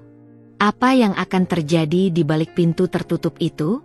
Bagaimana aku akan hidup dengan pria yang asing ini? Bagaimana dengan aspek intim dari pernikahan? Pertanyaan-pertanyaan itu berputar-putar di benakku, memicu gelombang ketakutan yang dingin. Bukan ketakutan seorang calon pengantin yang gugup tapi bahagia. Ini adalah ketakutan seorang tawanan yang akan memasuki sel baru. Aku berbaring di kegelapan, mata terbuka, air mata mengalir diam-diam ke bantal. Ini adalah malam terakhirku sebagai Anya yang bebas, Anya yang punya mimpi dan pilihan. Besok, aku akan menjadi Anya yang terikat takdir. Anya yang hidupnya berjalan seperti ini karena keadaan. Hitungan mundur telah berakhir. Aku siap untuk menghadapi kenyataan asing itu. Atau setidaknya, aku dipaksa untuk siap. Pagi itu, udara terasa tipis dan dingin, meskipun matahari sudah mulai memanjat di cakrawala. Aku terbangun bukan karena cahaya yang masuk atau suara-suara aktivitas rumah, tetapi karena beban yang langsung menghimpit dada, kesadaran yang menghantamku telak. Hari ini adalah hari di mana aku akan menikah dengan Pak Budi, guru sejarahku. Pria 40 tahun yang asing. Takdir yang dipaksakan. Aku berbaring sejenak di ranjang yang familiar, mendengarkan detak jantungku yang berirama tidak teratur. Suara burung gereja di luar jendela terdengar normal, kontras tajam dengan kekacauan di dalam diriku. Ada rasa duka yang begitu mendalam, seperti berkabung untuk seseorang yang sangat kucintai, diriku yang lama, Anya yang bebas, Anya yang punya mimpi dan pilihan. Semua itu akan resmi berakhir hari ini. Aku bangkit dari ranjang, langkahku terasa kaku dan berat, seolah tubuhku enggan mematuhi perintah untuk menghadapi hari ini. Persiapan pagi itu terasa sunyi, jauh dari hiruk-pikuk atau kegembiraan khas calon pengantin. Ibu sudah menyiapkan sebuah kebaya sederhana berwarna dusty pink, terbuat dari brokat lokal dengan furing satin yang nyaman. Bukan gaun pengantin impian, tapi cukup pantas untuk acara sakral. Saat memakainya, rasanya seperti mengenakan kostum untuk sebuah pertunjukan yang tidak ku mengerti naskahnya, tidak ku mengerti tujuannya. Kainnya terasa lembut di kulitku, tapi tidak memberikan kenyamanan emosional sedikitpun. Aku duduk di depan meja rias. Ibu mengambil spons bedak dan mulai memoleskannya di wajahku dengan tangan yang sedikit gemetar. Dia mencoba merias tipis, sekadar menutupi wajahku yang pucat dan lingkaran hitam di bawah mata. Matanya berkaca-kaca saat menatap pantulan wajahku di cermin. "Kamu cantik sekali, Nak," bisiknya lirih, suaranya bergetar. Aku hanya tersenyum tipis. Senyum yang tidak sampai ke mataku, tidak mencapai sudut-sudut bibirku. Kami berdua tahu ini bukan tentang kecantikan fisik. Ini tentang sebuah pengorbanan. Rambutku hanya kusisir rapi dan kubiarkan tergerai. Tidak ada sanggul, tidak ada hiasan kepala yang rumit. Semuanya minimalis, mencerminkan esensi dari acara ini, sekadar penyelesaian sebuah teknis. Sarapan pagi itu hanya kami lewati bertiga. Ayah, ibu, dan aku. Ada nasi hangat, telur dadar, dan sedikit sayur. Makanan favoritku. Tapi rasanya hambar di lidah, sulit kutelan. Suasana di meja makan begitu hening, hanya dipecah oleh dentingan sendok dan garpu yang sesekali beradu dengan piring. Masing-masing tenggelam dalam pikiran sendiri, bergulat dengan perasaan campur aduk. Ayah dengan beban yang terangkat namun rasa bersalah yang besar. Ibu dengan kesedihan mendalam melihatku, dan aku dengan kekosongan serta ketakutan yang tak terhingga. Ayah sudah siap di ruang tamu, mengenakan kemeja batik coklat terbaiknya dan celana bahan hitam. Wajahnya terlihat tegang, kerutan di dahinya semakin dalam, tapi ada keteguhan yang dipaksakan di sana. Dia berkali-kali mengecek jam di pergelangan tangannya. Kami berangkat menuju musala kecil di dekat kawah yang sudah disepakati sebagai lokasi akad nikah. Perjalanan dengan mobil ayah yang tua terasa sangat panjang, meskipun jaraknya tidak terlalu jauh. Ayah menyetir dalam diam, fokus pada jalanan. Ibu duduk di sampingku di jok belakang, menggenggam tanganku erat. Aku bisa merasakan telapak tangannya yang hangat namun basah oleh keringat dingin. Sesekali kudengar ibu bergumam, melafalkan doa-doa pelan, memohon kelancaran dan kebaikan bagiku. Doanya yang lirih terasa seperti belayan lembut yang menyakitkan, mengingatkanku betapa besarnya cinta mereka, dan betapa sakitnya pengorbanan ini bagi kami semua. Aku menatap keluar jendela, mengamati bangunan-bangunan, pohon-pohon, wajah-wajah orang yang lewat. Tempat-tempat familiar yang mungkin kulihat untuk terakhir kalinya sebagai Anya yang belum terikat. Rasanya seperti melihat dunia dari balik tirai, terpisah dan asing. Saat mobil kami tiba di depan musala, mobil Pak Budi sudah terparkir di sana. Jantungku langsung berdebar tak karuan, serasa ingin melompat dari tempatnya. Ini dia, langkah terakhir menuju takdir yang tidak kuinginkan. Ayah mematikan mesin. Keheningan di dalam mobil terasa memekakan telinga sebelum akhirnya kami membuka pintu dan melangkah keluar. Kakiku terasa sedikit lemas saat menjejak tanah. Musala itu terlihat sederhana, bersih, dengan taman kecil di depannya.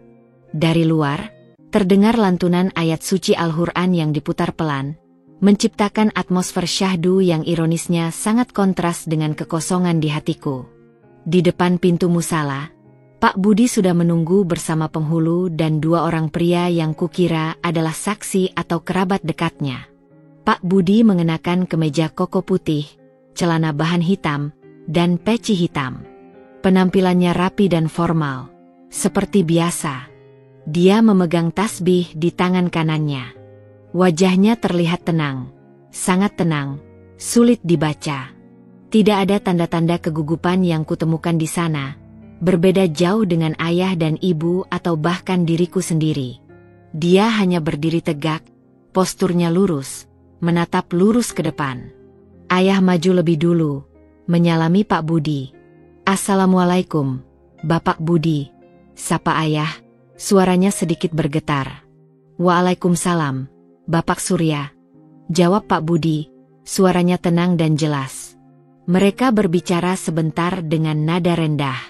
Ibu menarikku pelan untuk maju. "Salami calon suamimu, Nak," bisiknya, suaranya tercekat. Aku menguatkan diri, melangkah maju. Berdiri di hadapannya, begitu dekat, terasa asing.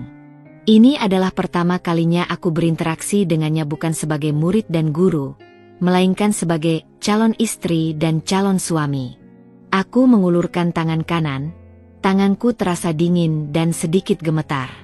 Dia menyambutnya dengan jabat tangan yang mantap, tidak terlalu kuat, tidak terlalu lemah. Tangannya terasa hangat dan kering. Matanya menatapku sejenak, tatapan datar yang sama seperti saat dia datang ke rumahku. Tidak ada senyuman, tidak ada kehangatan, tidak ada kata-kata sapaan pribadi. Hanya jabat tangan formal. Aku buru-buru menarik tanganku. Kami masuk ke dalam musala. Di dalamnya terasa tenang dan sejuk. Lantunan Al-Quran mengisi ruang. Kami duduk di posisi yang telah ditentukan. Ayah duduk di depan, di samping penghulu, berhadapan dengan Pak Budi. Aku duduk sedikit di belakang, di samping ibu. Karpet di lantai terasa lembut di bawah kakiku. Beberapa kerabat dekat kami dari pihak ayah dan ibu, paman, bibi, juga hadir, duduk terpisah. Wajah mereka terlihat prihatin dan sedih, bukan bahagia. Prosesi akad nikah dimulai. Penghulu memulai dengan doa, lalu membacakan ayat-ayat suci. Kemudian memberikan khutbah nikah. Beliau berbicara tentang pentingnya pernikahan dalam Islam, tentang hak dan kewajiban suami dan istri, tentang bagaimana membangun rumah tangga yang harmonis, saling mencintai, dan saling melindungi. Kata-kata itu terdengar indah, penuh makna sakral.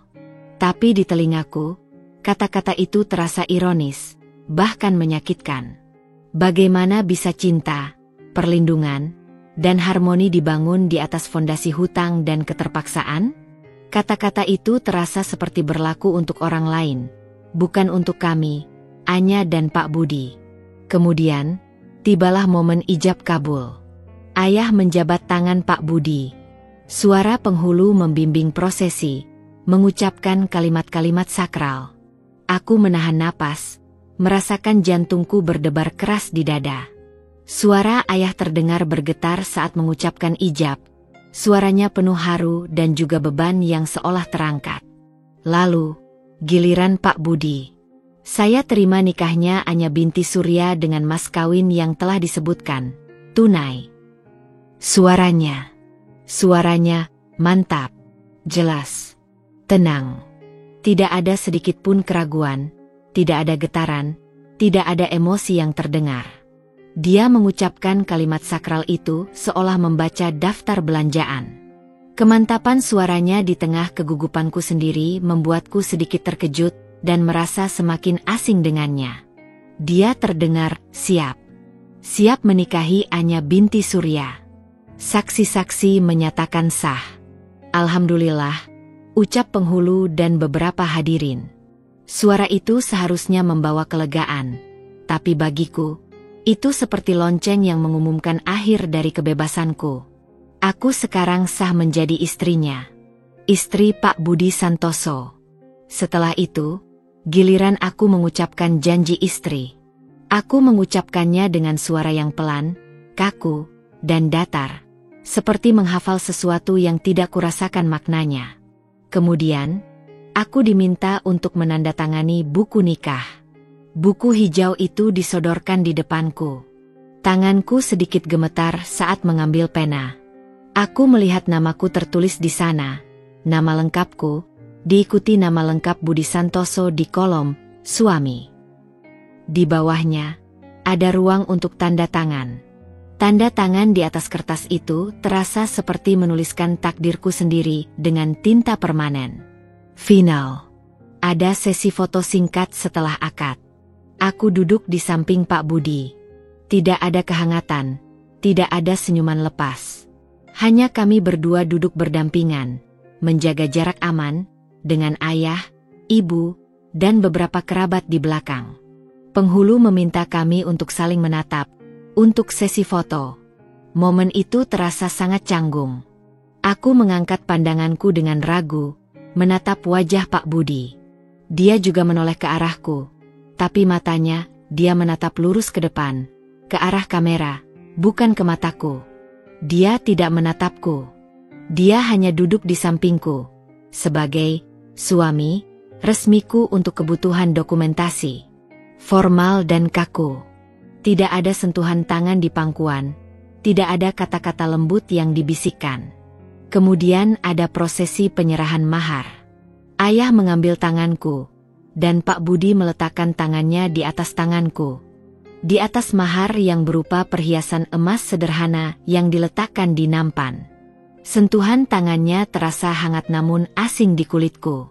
Dia juga mengenakan cincin di jari manis tangan kirinya, cincin polos dari emas putih. Terlihat baru. Dia sudah memakainya? Aku tidak melihatnya memakainya saat pertama tiba. Aku tidak memakai cincin apapun. Apakah nanti akan ada ritual tukar cincin? Detail-detail kecil dari prosesi yang seharusnya romantis ini terasa aneh dan tidak lengkap. Segala sesuatunya berakhir dengan cepat.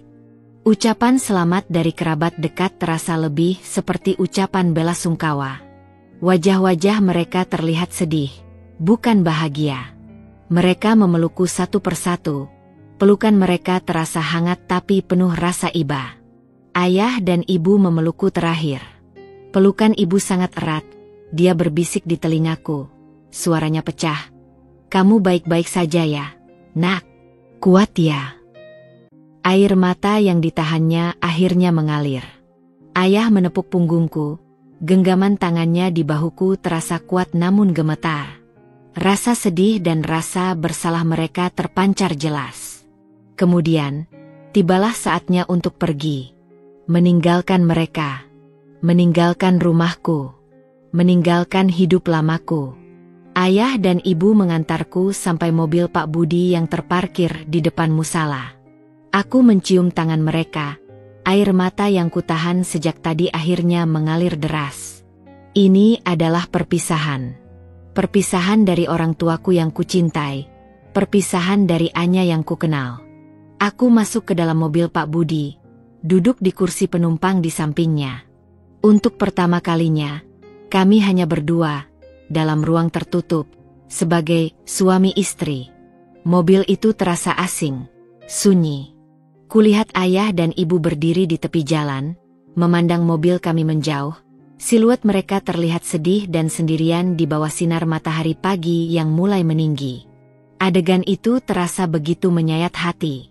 Perjalanan menuju rumah Pak Budi terasa singkat namun mencekam. Tidak ada percakapan. Hanya keheningan yang menyesakkan. Suara mesin mobil dan suara lalu lintas di luar adalah satu-satunya pengisi keheningan itu. Aku terus menatap keluar jendela, mengamati jalanan yang terasa semakin asing saat kami memasuki area perumahan yang berbeda, area yang belum pernah kukunjungi sebelumnya. Akhirnya, mobil melambat dan berhenti di depan sebuah rumah berpagar tertutup. Rumah Pak Budi. Tidak besar, tapi terlihat terawat dan rapi dari luar. Cat dindingnya berwarna krem, dengan sedikit sentuhan warna coklat pada list jendela. Halamannya tidak terlalu luas, ditanami beberapa jenis bunga yang tertata rapi. Inilah rumah baruku. Rumah tempat aku akan memulai kehidupan yang sama sekali tidak kuinginkan, bersama pria yang baru saja menjadi suamiku, pria yang masih terasa seperti orang asing yang tenang, formal, dan penuh misteri. Pak Budi mematikan mesin mobil. Keheningan kembali melingkupi kami, terasa lebih berat dari sebelumnya. Kami duduk di sana sejenak, di dalam mobil yang terparkir di depan rumah asing ini. Lalu, dia membuka pintu mobilnya. "Mari," katanya pelan, tanpa menoleh kepadaku. Aku menarik napas dalam-dalam, mencoba mengumpulkan sisa keberanian yang kumiliki. Tidak ada lagi penundaan. Ini dia. Langkah pertama memasuki. Seperti ini, yang sesungguhnya. Aku membuka pintu mobilku dan melangkahkan kaki keluar. Menatap rumah di depanku. Aku merasakan campuran ketakutan, kesedihan, dan ketidakpastian yang luar biasa.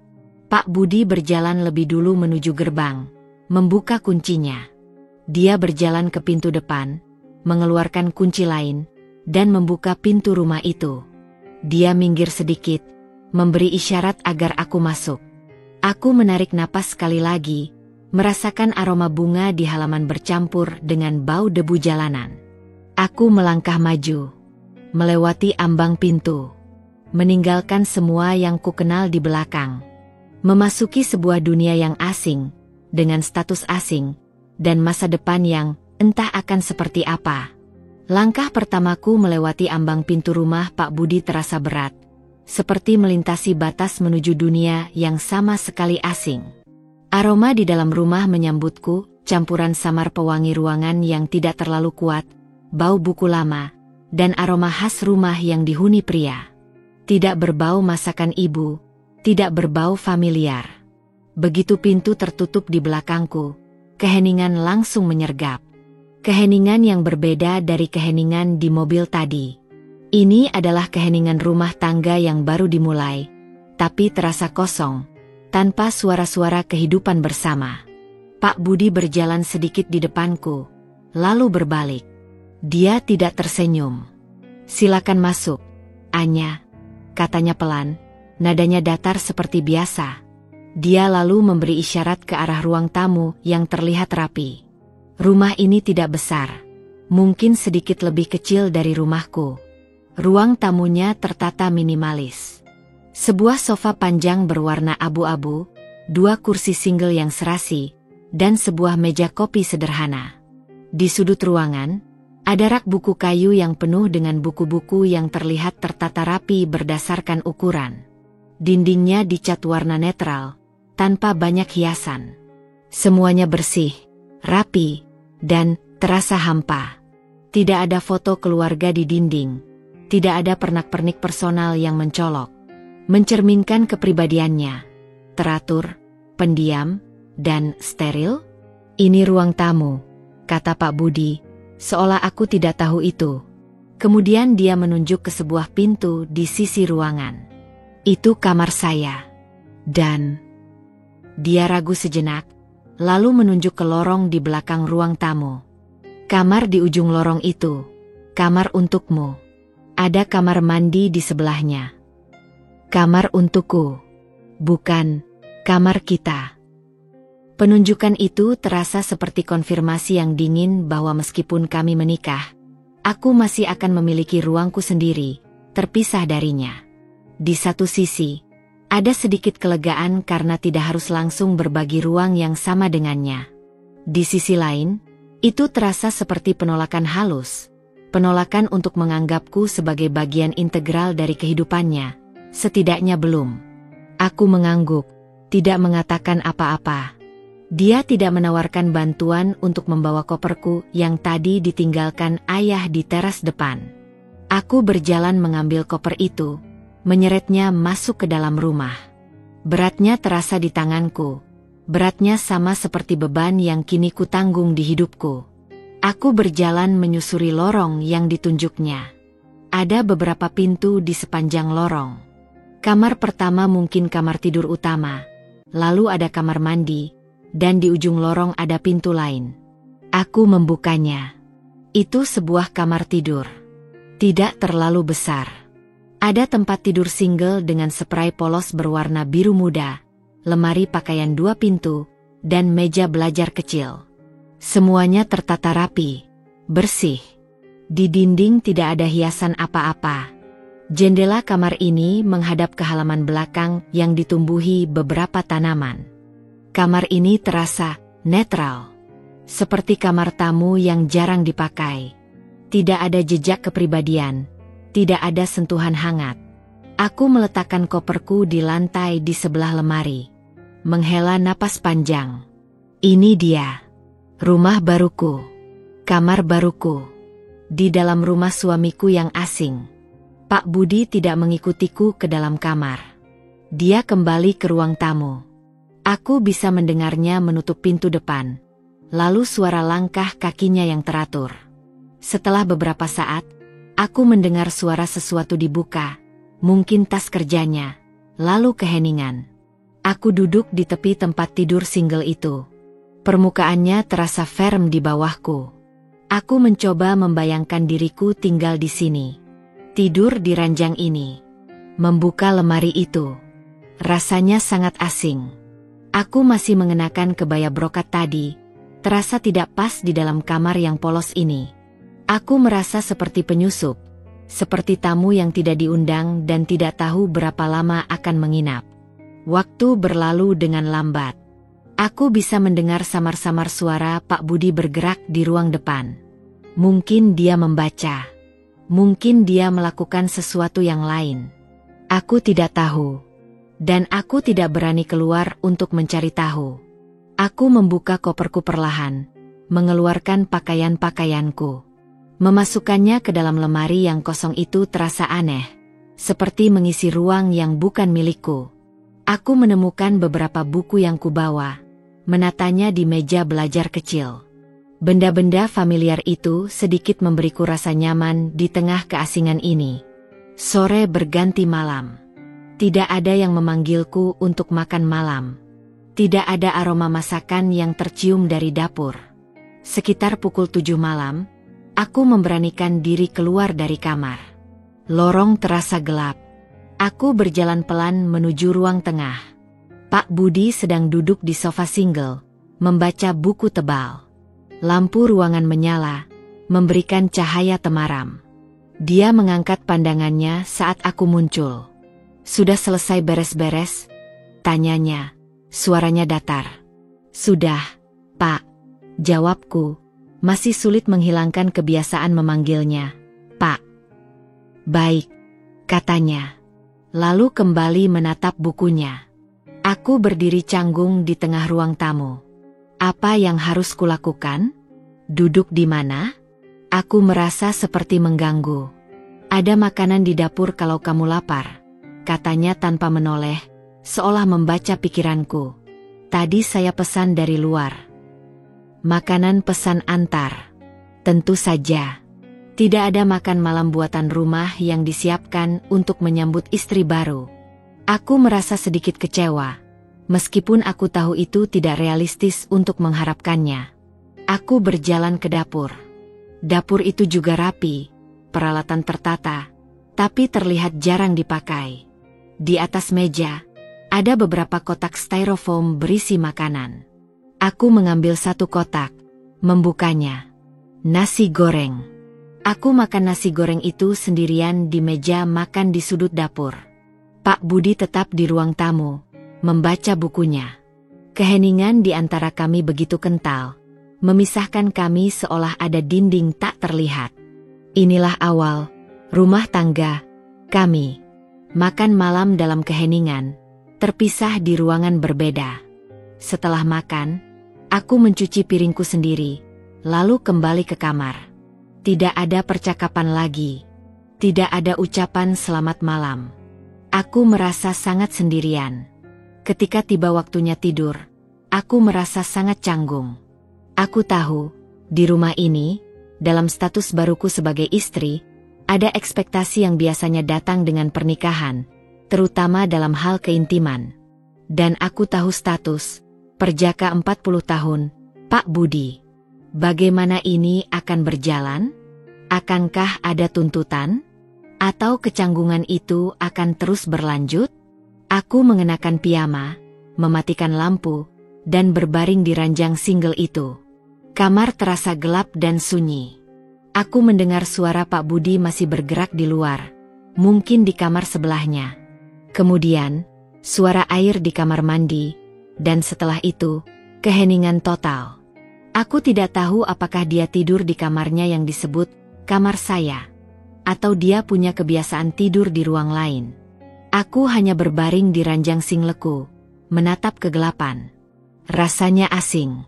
Ranjang ini asing, kamar ini asing, rumah ini asing, dan pria yang kini menjadi suamiku adalah orang asing yang tidak ku kenal. Malam pertama sebagai Nyonya Budi Santoso berlalu dengan kegelisahan yang dalam, sendirian di kamar asing, di rumah asing. Tanpa sentuhan, tanpa kata-kata, hanya keheningan dan kesadaran yang menghimpit. Inilah kehidupan rumah tangga yang berjalan seperti ini. Dimulai dengan kesendirian, kecanggungan, dan jurang pemisah yang begitu jelas. Minggu-minggu pertama di rumah Pak Budi terasa aneh. Rutinitas mulai terbentuk, tapi kami bergerak di dalamnya seperti dua planet yang mengorbit di jalur berbeda. Sesekali berpapasan tapi tidak pernah bertabrakan. Aku masih tidur di kamar single di ujung lorong. Pak Budi tidur di kamar yang disebutnya kamar saya, di dekat ruang tamu. Ada jarak fisik yang jelas di antara kami. Jarak fisik itu adalah manifestasi dari tembok tak kasat mata yang terasa begitu kuat di antara kami. Tembok kecanggungan, ketidakpahaman, dan yang paling terasa, ketiadaan keintiman. Status, perjaka 40 tahun, Pak Budi, yang dulu hanya jadi bisik-bisik di sekolah, kini menjadi kenyataan yang memengaruhi dinamika kami. Tidak ada sentuhan. Tidak ada percakapan tentang perasaan. Kami makan bersama, seringkali dalam keheningan. Kami berbagi rumah, tapi tidak berbagi kehangatan layaknya suami istri.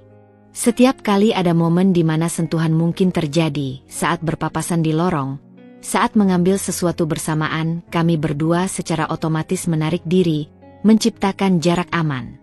Aku tidak tahu apakah ini karena pengalamannya yang kurang, karena dia menghargai persetujuanku yang terpaksa, atau memang sifatnya yang kaku dan pendiam. Aku juga tidak tahu bagaimana perasaanku sendiri tentang hal ini. Lega karena tidak ada tuntutan fisik yang kutakutkan, tapi juga bingung dan merasa ada bagian penting dari pernikahan yang hilang, atau setidaknya terabaikan sepenuhnya. Konflik ini sunyi, tidak ada pertengkaran. Hanya ada keheningan yang canggung, jarak yang tercipta dengan sendirinya, dan kesadaran yang menggantung di udara bahwa, di balik status suami istri, di mata hukum, ada area abu-abu yang tidak terjamah, sebuah tembok tak kasat mata yang memisahkan kami dalam pernikahan kami sendiri. Kehidupan normal, kami berjalan. Pak Budi pergi mengajar pagi. Aku di rumah atau sesekali keluar mencari udara segar atau melihat-lihat toko, tanpa niat membeli. Status pernikahan kami, terutama perbedaan usia dan kecepatan pernikahannya, ternyata mengundang bisik-bisik. Saat bertemu tetangga, ada saja pertanyaan basa-basi yang terasa seperti penyelidikan halus, seperti, kok sepi, belum ada tanda-tanda ya? Atau, Mbak Anya betah ya di sini? Senyumanku terasa kaku menghadapi tatapan ingin tahu mereka. Di sisi lain, di tengah kecanggungan dan tembok tak kasat mata di rumah, sesekali ada momen kecil dari Pak Budi yang membuatku berhenti sejenak. Misalnya, suatu pagi aku bangun dan menemukan meja belajar di kamarku sudah diperbaiki kakinya yang goyang, tanpa ku minta. Atau saat aku kesulitan membuka toples di dapur, dia tiba-tiba muncul dan membukanya dengan tenang, lalu kembali membaca koran tanpa mengucapkan sepatah kata pun. Dia juga memastikan kulkas selalu terisi bahan makanan dasar atau buah-buahan yang pernah kusebut suka. Hal-hal kecil ini dilakukan tanpa pemberitahuan atau mengharapkan terima kasih. Terasa aneh. Dia tetap pendiam, formal, dan menjaga jarak. Tapi tindakan-tindakan itu menunjukkan bahwa dia memperhatikan, bahwa dia bertanggung jawab, bahkan melampaui teknis kesepakatan kami. Bisik-bisik dunia luar membuatku jengkel, tapi kejutan sunyi dari Pak Budi membuatku sedikit bingung.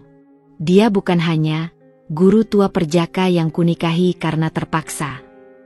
Dia adalah Budi Santoso, pria dengan rutinitas, tanggung jawab, dan kejutan-kejutan sunyi yang membuatku bertanya-tanya, siapa sebenarnya dia di balik tembok ketenangannya. Minggu-minggu berganti bulan. Kehidupan, rumah tangga, kami telah menemukan semacam ritme. Pak Budi bangun pagi, sholat subuh, sarapan dengan menu yang sama setiap hari, sereal atau roti tawar, lalu berangkat mengajar. Aku akan sarapan sendirian di meja makan dapur, membereskan rumah, meskipun sebenarnya tidak banyak yang perlu dibereskan karena rumah ini selalu rapi, membaca, atau sesekali keluar untuk urusanku sendiri. Sore hari dia pulang, kami makan malam bersama dalam keheningan yang seringkali hanya dipecah oleh suara dentingan sendok atau berita di televisi yang volumenya disetel rendah. Malam hari, dia akan membaca atau mengoreksi tugas murid di ruang tamu, dan aku akan kembali ke kamarku. Tembok tak kasat mata itu masih berdiri kokoh di antara kami. Tembok kecanggungan, jarak emosional, dan yang paling terasa, ketiadaan sama sekali aspek suami istri yang sesungguhnya dalam pernikahan ini. Kami hidup bersama, berbagi alamat yang sama, tapi terasa seperti dua orang asing yang kebetulan tinggal satu atap karena alasan administratif. Bisik-bisik dari luar tidak sepenuhnya hilang. Sesekali aku mendengar atau merasakan tatapan ingin tahu dari tetangga. Kunjungan singkat dari ayah dan ibu terasa campur aduk. Mereka lega melihatku baik-baik saja secara fisik, tinggal di rumah yang layak, tapi mata mereka masih memancarkan kesedihan dan rasa bersalah. Mereka tidak pernah bertanya detail tentang hubunganku dengan Pak Budi, dan aku pun tidak pernah bercerita. Ada perjanjian diam-diam untuk tidak menyentuh area sensitif itu. Kejutan sunyi dari Pak Budi, perbaikan kecil di rumah, kulkas yang terisi, tagihan yang selalu terbayar tepat waktu, bahkan kadang dia membelikan buah favoritku tanpa bicara, terus terjadi. Hal-hal itu membuatku bingung. Dia menunjukkan tanggung jawab dan perhatian dalam hal-hal praktis, tapi secara emosional, dia terasa begitu jauh, begitu tidak terjangkau. Siapa dia sebenarnya? Pria kaku yang hanya menjalankan kesepakatan secara profesional. Atau ada sesuatu di baliknya? Kebingungan itu mulai menggerogoti ketenangan yang berusaha kubangun. Aku mulai merasa frustrasi dengan keheningan itu, dengan jarak itu. Aku mulai merasa hampa. Aku punya status istri, tapi aku merasa sendirian, bahkan lebih sendirian daripada saat aku masih melajang.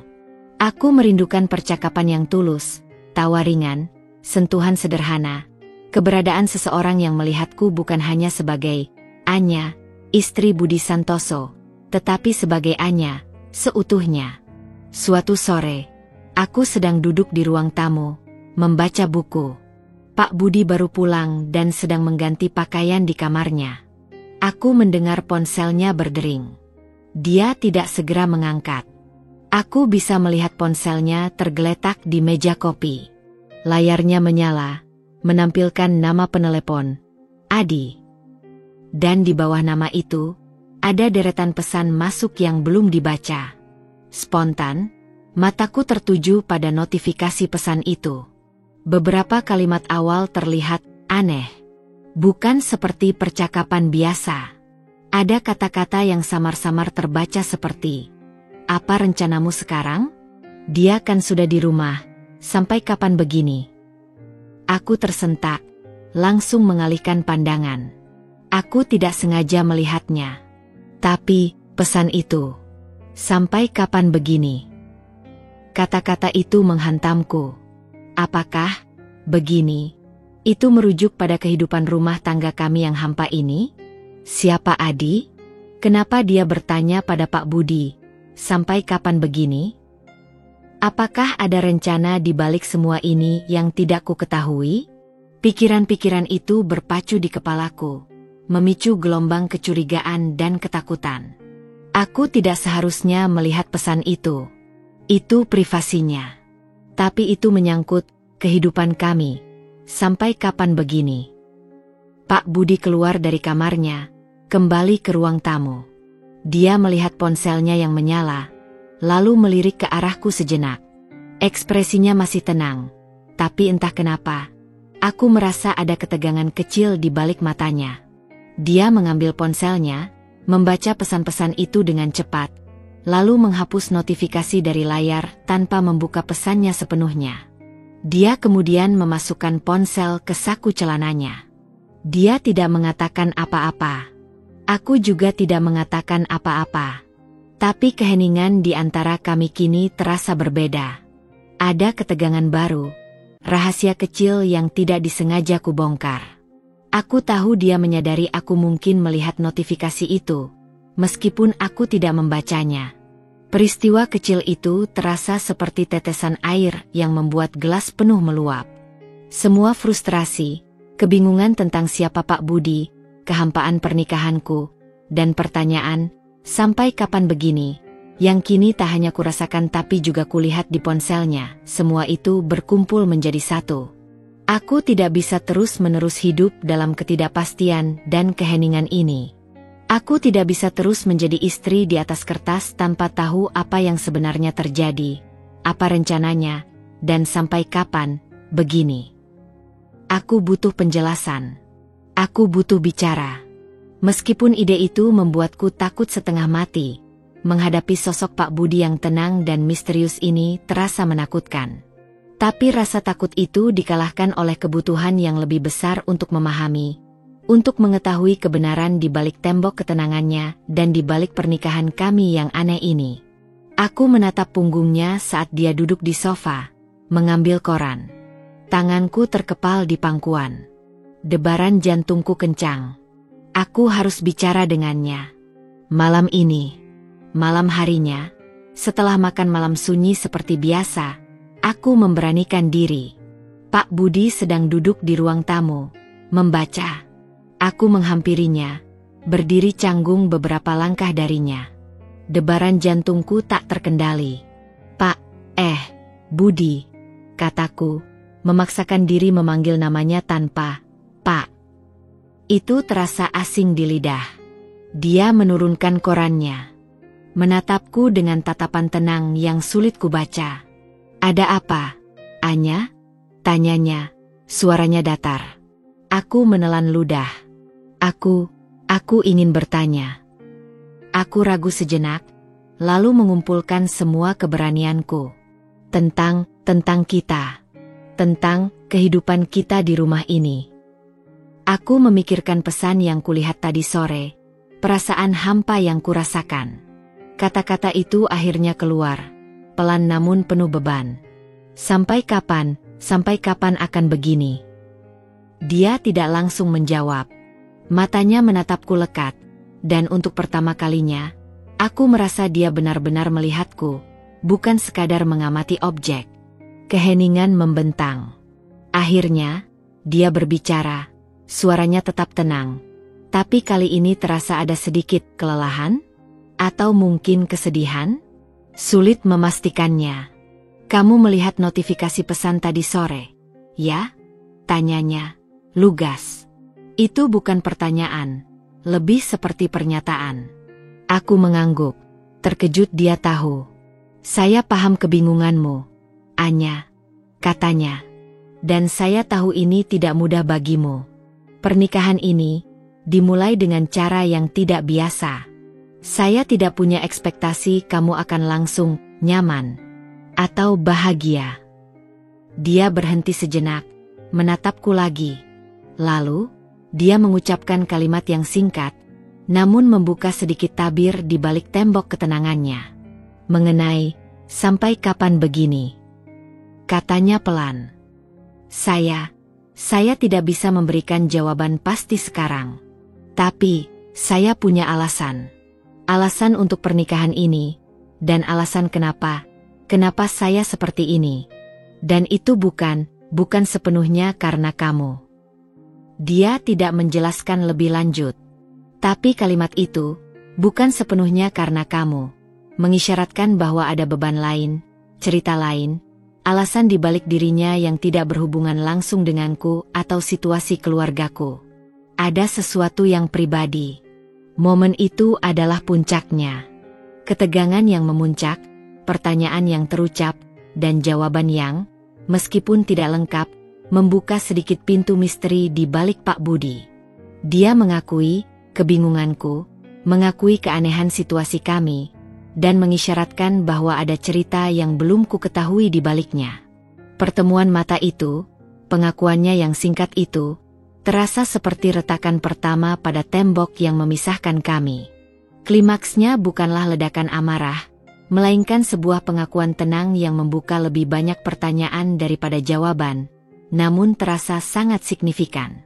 Setelah kalimat Pak Budi tentang alasannya dan bahwa ini bukan sepenuhnya karena kamu, keheningan kembali menyelimuti kami. Dia kembali ke korannya, tapi gesturnya terasa sedikit kurang kaku dari biasanya. Aku duduk di sofa, menatapnya dari seberang. Kata-katanya itu tidak menjawab semua pertanyaanku, dan tembok kecanggungan masih ada, tapi kini terasa ada retakan kecil di permukaannya. Ada lapisan misteri baru pada dirinya. Dia punya alasan sendiri, alasan yang tidak sepenuhnya terhubung denganku atau keterpaksaan pernikahan ini. Suasana malam itu terasa sedikit berbeda.